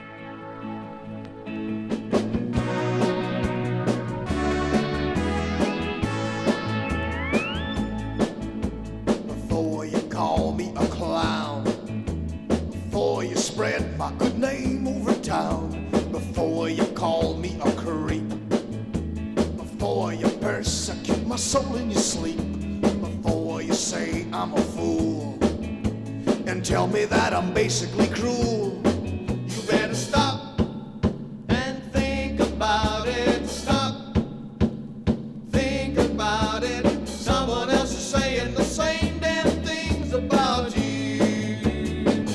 Everybody is an asshole to somebody someplace, and you'll never be the last soul to say it right in my face. Everybody is an asshole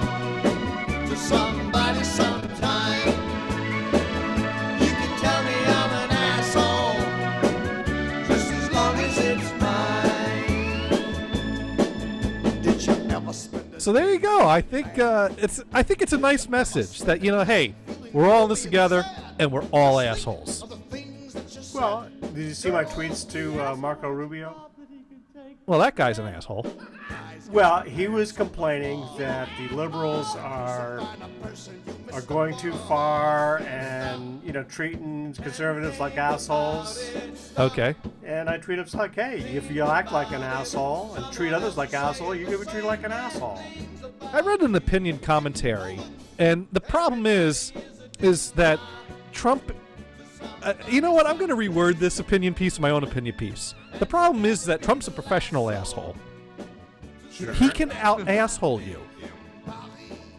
That's true. That. So if you want to resemble an asshole...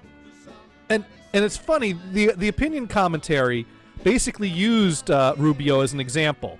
Trump's out there being an asshole to people, and people are cheering him on. You go! You tell it like it is! Yeah! You be an asshole! That's my asshole! And then Marco Rubio goes and makes the comments about, his small hands. And Trump is all like, hey, there's nothing wrong with these hands. How dare you talk about... And all of a sudden, Rubio looks like the asshole. So Trump will go out there, be an asshole. People will cheer him on. Trump will go out there, call out people for being assholes, and they cheer him on. You just can't win with him. That's his Marco Rubio totally loses. Yeah, and it's like... Dude, what Rubio did was tame compared to the bullshit that Trump pulls. And that's the thing is, though, is that, and I think the left is starting to embrace this, and it's unfortunate, but taking asshole to Trump levels pays off. And I think no, wait, let me finish the thought. One of the statements that Rubio said Let me finish the thought. You cut off my sentence, dude. Sorry, man. Sorry. The thing that the left is starting to figure out and embrace, which I don't really like, is that if you take asshole to Trump levels, it pays off and people like it. I mean, the whole, be an asshole and call these people out and deny these people service, there's a group of people that are totally getting on board with that. And I think it's going to escalate. But are they going to win or are they going to lose? I think it stands to gain them more than it's going to lose them. And I think that's what I'm afraid of is that they won't win. If they don't win... It's going to be a backlash against them. If they don't people win... People are going to follow what... No. Well, Trump is starting to go against this assholery, although he deserves it, right? It's not the backlash of the left's assholishness that's going to cause them to lose. If they're going to lose, they were going to lose anyways. Being assholes is going to gain them. It worked for Trump, and it works. And it's sad, and it's depressing, and it's despicable. But it's the direction everything's going to go. I don't think they're going to win. Because you have liberals that are standing up saying, hey, if you voted for Trump, you're an asshole. I mean, they're not saying those words, but that's what it comes down to. That is the vibe that's coming across. You're blaming the voters.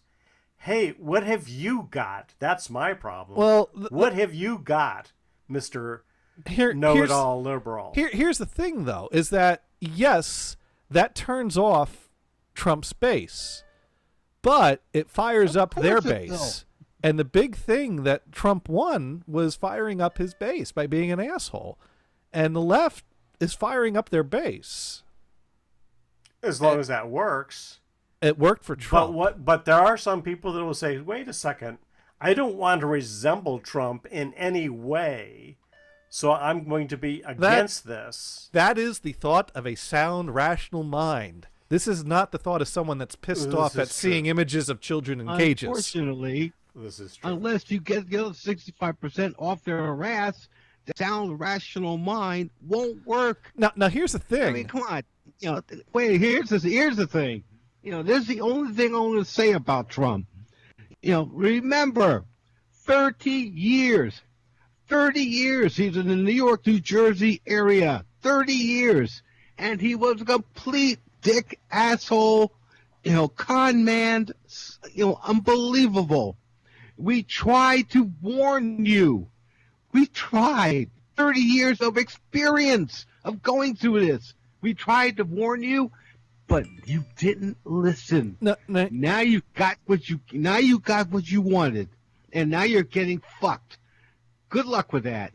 Now, this whole cycle's been interesting because ever since Trump won, the prediction has been that the blue wave is going to take the midterm election, that, backlash is going to be a bitch and bite Trump on the ass, and it's, this is a liberal's chance to take back at least the Senate and possibly the House. Yeah, it's a 75% ass vote. And then there was talk about, well, it's an uphill challenge for the Democrats given the spread of the races in the Senate. And then it was talking like it could be neck and neck, but it sounds like the predictions had the left pulling ahead more and more and more. But then again, the predictions predicted that Hillary was going to win. But when you got stuff like, children in cages and the only real big accomplishment that the right has to stand on is the tax breaks, which apparently isn't playing out as well. Which bit us in the ass. Which is not because you got a tax break a couple $100, but you ended up getting your property taxes raised by $3,000. They've not been talking much about it. It really hasn't played out in their favor as much as I thought. That seems to be the general consensus or talk, and I don't know if everyone agrees with that, but they seem to not be standing much on that. They've made a disaster out of everything else they touch. They've destroyed what healthcare people did have and pissed people off of that. Wait until the tariffs kick in. Yeah, and the tariffs. All the prices are going to go up. Yeah. And Harley Davidson announced that, well, since these tariffs are going to affect their business, their exporting business. Right. They're going to start having plants in these countries, so that they don't get dinged by that tariff. Trump just sent a whole bunch of jobs overseas. Isn't that the exact opposite of what he said he was going to do? Yeah. I mean, these tariffs, everyone is saying bad idea, bad idea. Is Trump listening to anyone? No. Then they'll make his ties. Yeah. Overseas. Oh, wait a minute, he already is. So but what I'm trying to get at, more money for himself. What I'm trying to get at right now, we're in a spot where the prediction is that the midterms is going to be good to the liberals, and it's just a talk of, will it be good enough for them to take the House, or will it just be good enough for them to make gains? And there's still enough of a toss-up that it could. Now, and then meanwhile, there's all this push and drive and motivation to get something done with immigration to at least solve the children in cage issue, which Trump totally solved by signing a piece of paper, which actually solves nothing and is not fooling anyone that's paying attention, because it's not doing anything to reunite the children that have already been separated from their families. If anything, it unites them into family prison.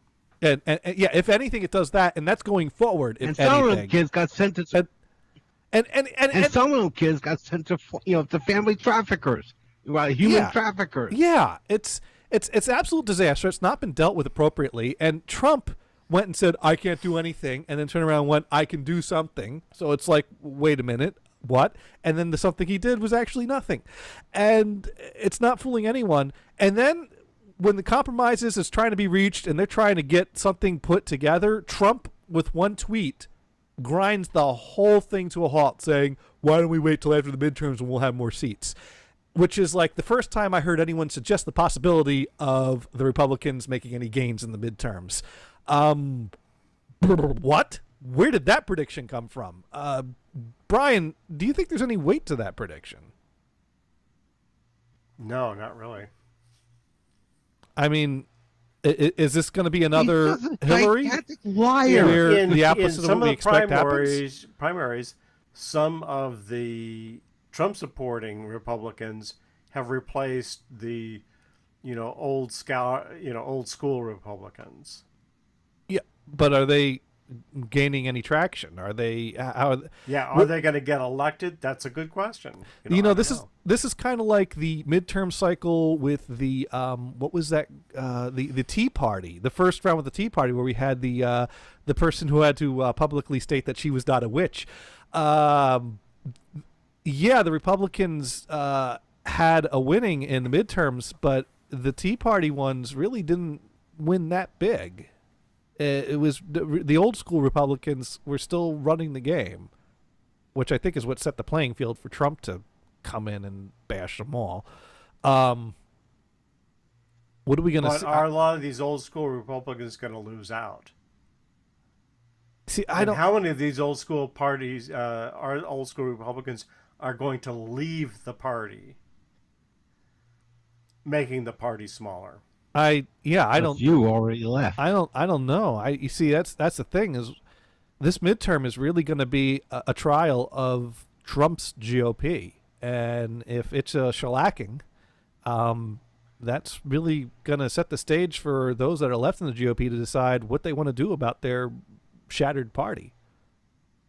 And somebody came in from the inside of that, the Trump's GOP, won't say anything against him because they're scared to death of him. They're scared to say anything negative. But if there is a red wave, this cycle, then we're fucked, because that means that Trump was absolutely right, and that those people that are scared to talk, they had something to be scared of, and they've lost their party, and it's goodbye to them, and hello to an era of racism and bigotry in but the as that GOP. party gets smaller, do they lose the power? Well, if they hold on to the majority this cycle and make even gains with the Trump backing, that's not getting smaller. Right. Well, yeah. But if it's a shellacking, then the era of Trump is going to, be past its prime. He might get re-election, but it'll be like Obama's re-election. He's still hanging out there with obstruction. Right. Yeah, I'm glad Obama got reelected, but it was 4 years of his hands being tied behind his back, which is real frustrating. Sure. We tied Trump's hands behind his back, and that kind of, we just got to run out the clock and watch this failed experiment fade into oblivion. Right. But if Trump's GOP wins, we're fucked. America, as we know it, will, hello to a long-standing era of bigotry and racism until someone invades us. We piss off enough countries and we lose our allies. There's enough of that chance of that happening, too. Yeah, we lose our allies. Losing our allies. But you won't. I don't think you'll get under the bus. We could lose those allies. Yeah, you'll lose the allies, but that doesn't mean you'll be invaded. Well, in the climate, that's a friend. But what it does is that you lose standing in the world. You lose some of the things that you can only import. You lose the ability to export your stuff. We isolate ourselves from the world. We lose our allies, and we're not exactly in peaceful times. It's someone's going to push a button, right? And World War III is going to Now there was a notorious time traveler that was making various posts on the internet that he lived in a time post-war where it was kind of a civil war, and from filling in the blanks, the basically conservative faction that were out in the countries basically won the war, so to speak. And it seems to be, fill in the blanks, that Russia played a part. And the gist of it, I guess, is that they nuked the cities, which left the people, the conservatives in the country standing, and which was, post-war, what was left of America. Now, he predicted that a lot of this started in 2008, which has not come to fruition. But he also stated that time travel worked in a way of diverging parallel universe types things, and that as you travel away from your time, you can't return to the time that you came from exactly as it is, and things shift a certain percentage. But a lot of the things that he said kind of came to there are two schools of thoughts. There are ones that point out that, he said all these things were going to happen that didn't happen. And there are other people that point out, well, some of the things he said kind of in a way have. It's interesting. I kind of fall along the side of bullshit. I don't think time travel's a thing, and I don't think parallel universes exist. Yes, they do. Oh, it was always Bernstein Bears. We just haven't been paying attention. M theory proved it. Anyways, on that note, I think we've reached that time yet again where it's time to put. Oh yeah, real quick. Yeah. I just wanted to add something. While I was gone before and trying to get back in here, I was, meeting some people who were straight up Ohioans. And one guy was extremely happy that the Indians won tonight. Down by 4, and they won it by 1. Hey, I refrained from telling him I was a Yankees fan. I don't think that would have went down too well. Yeah, you grew up in Jersey kind of, surrounded by Yankees fans with the understanding that the Yankees are the best team ever and everyone loves them. And then I've been to their games. And then you leave the state, you find out, oh, holy shit, it's not exactly like that in other places. Right. And, and the interesting thing is Connecticut, if you lived close to New York, you're a Yankees fan. But if you're anywhere near, say, Hartford or East, you're a Boston fan. Boston fan, yeah. Yeah, well, it's like, when I first visited Maine. Swing state. When I first visited Maine, I, which Maine is obviously, Boston fan territory, because they don't got their own teams. And, you see a hat that looks kind of familiar, but it's like a Bizarro World Yankees hat. And I'm like, what the... Looks like the Yankees logo, but it's a Y and an H, and it's in different colors. And that's when you learn that, no, they're Yankee haters hats is what they are. That's what it stands for. And then you see someone wearing a shirt that goes, I root for 2 teams, the Red Sox and whoever's playing the Yankees. And it's like, we don't have Red Sox haters merchandise in New Jersey. What's with all the hate? I don't, so bizarre. I mean, I guess if you can't beat them, then just make merchandise that attacks them. Weak. Well, no. Well, I don't think it would go that way. I think it's because you don't have a team at all. You're going to choose the side of either a Yankee fan or a Yankee hater. No, they have a team. That's what it really comes it's just down that their to. teams are a few borders over. No. Maine definitely takes the Pats and the Red Sox as their teams. No question about it. It's a thing among the Red Sox fans is the Yankee hater merchandise, which we don't have Red Sox hater merchandise in Jersey. We don't need but to. The other thing is we that have the winning team. There are a number of years where the Yankees were dominating the league, right? Yeah. And the Boston was nothing. So you're not going to be a fan of nothing unless, of course, you're a Cubs fan. Yeah. Well, it was the whole curse of the Bambino, but then whatever happened to that? That was the year they fired Babe Ruth, even though he'd been dead for so many years, because he didn't follow through on the curse that year. I think that was officially the year he was left the payroll. And also, just a side note, while I was away taking my shit, I had to get rid of the weekend pizza. Yeah, I found the pizza place that's close to us. Close to you. And they have, they actually have, when they put the sausage on it, they don't do strips like everybody else does. No, these guys put chunks of sausages on it. Chunks you could actually chew and taste sausage. Yeah, some places oh do my that. God. And the onions are large too. And their toppings are large. And I had a whole mega pie, like the ones I had in Jersey. I give them 4 out of 5 stars only because they like to do that 3-cheese pizza thing. No. 3 cheese? No. No. It's mozzarella. Plain, pure, whole milk mozzarella, all the way. The only case that 3 cheeses is acceptable on a pizza is if all 3 of those cheeses are mozzarella. That's right. Mozzarella, it's a side of mozzarella, with some more mozzarella for good measure, extra cheese. And on that note, we do need to ask... You know when 3 cheese is good? When? 3 cheese is good when when it's in a taco. Yes. Now, Venison, we are concerned for your healthcare options out there, and so I saw something here recently that I want to see if this is going across the country yet or not. You got a car wash nearby you? Yeah, actually, yes. Well, You might want to do it a couple of times. You might want to check in with your car wash and see if they're offering the same special as the car wash in our neighborhood is. Because I drove by the car wash the other way, and it had this great sign that said, and I quote, "Back by popular demand, free prostate exam with car wash." Yeah.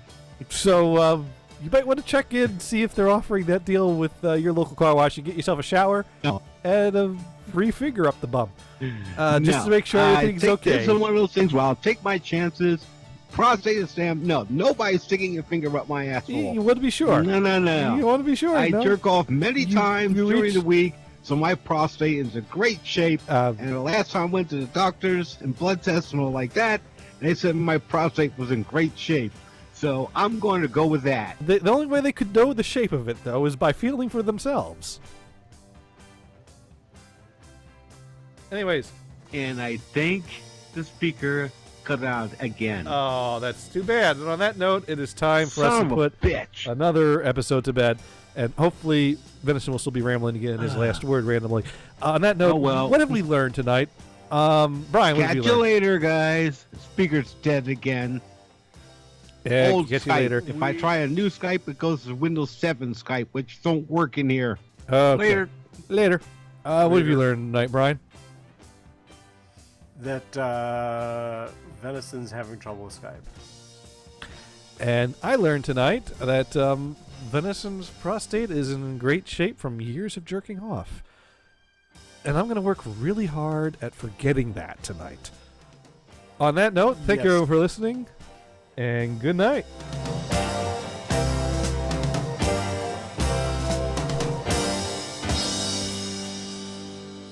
And that was Venison's too much information.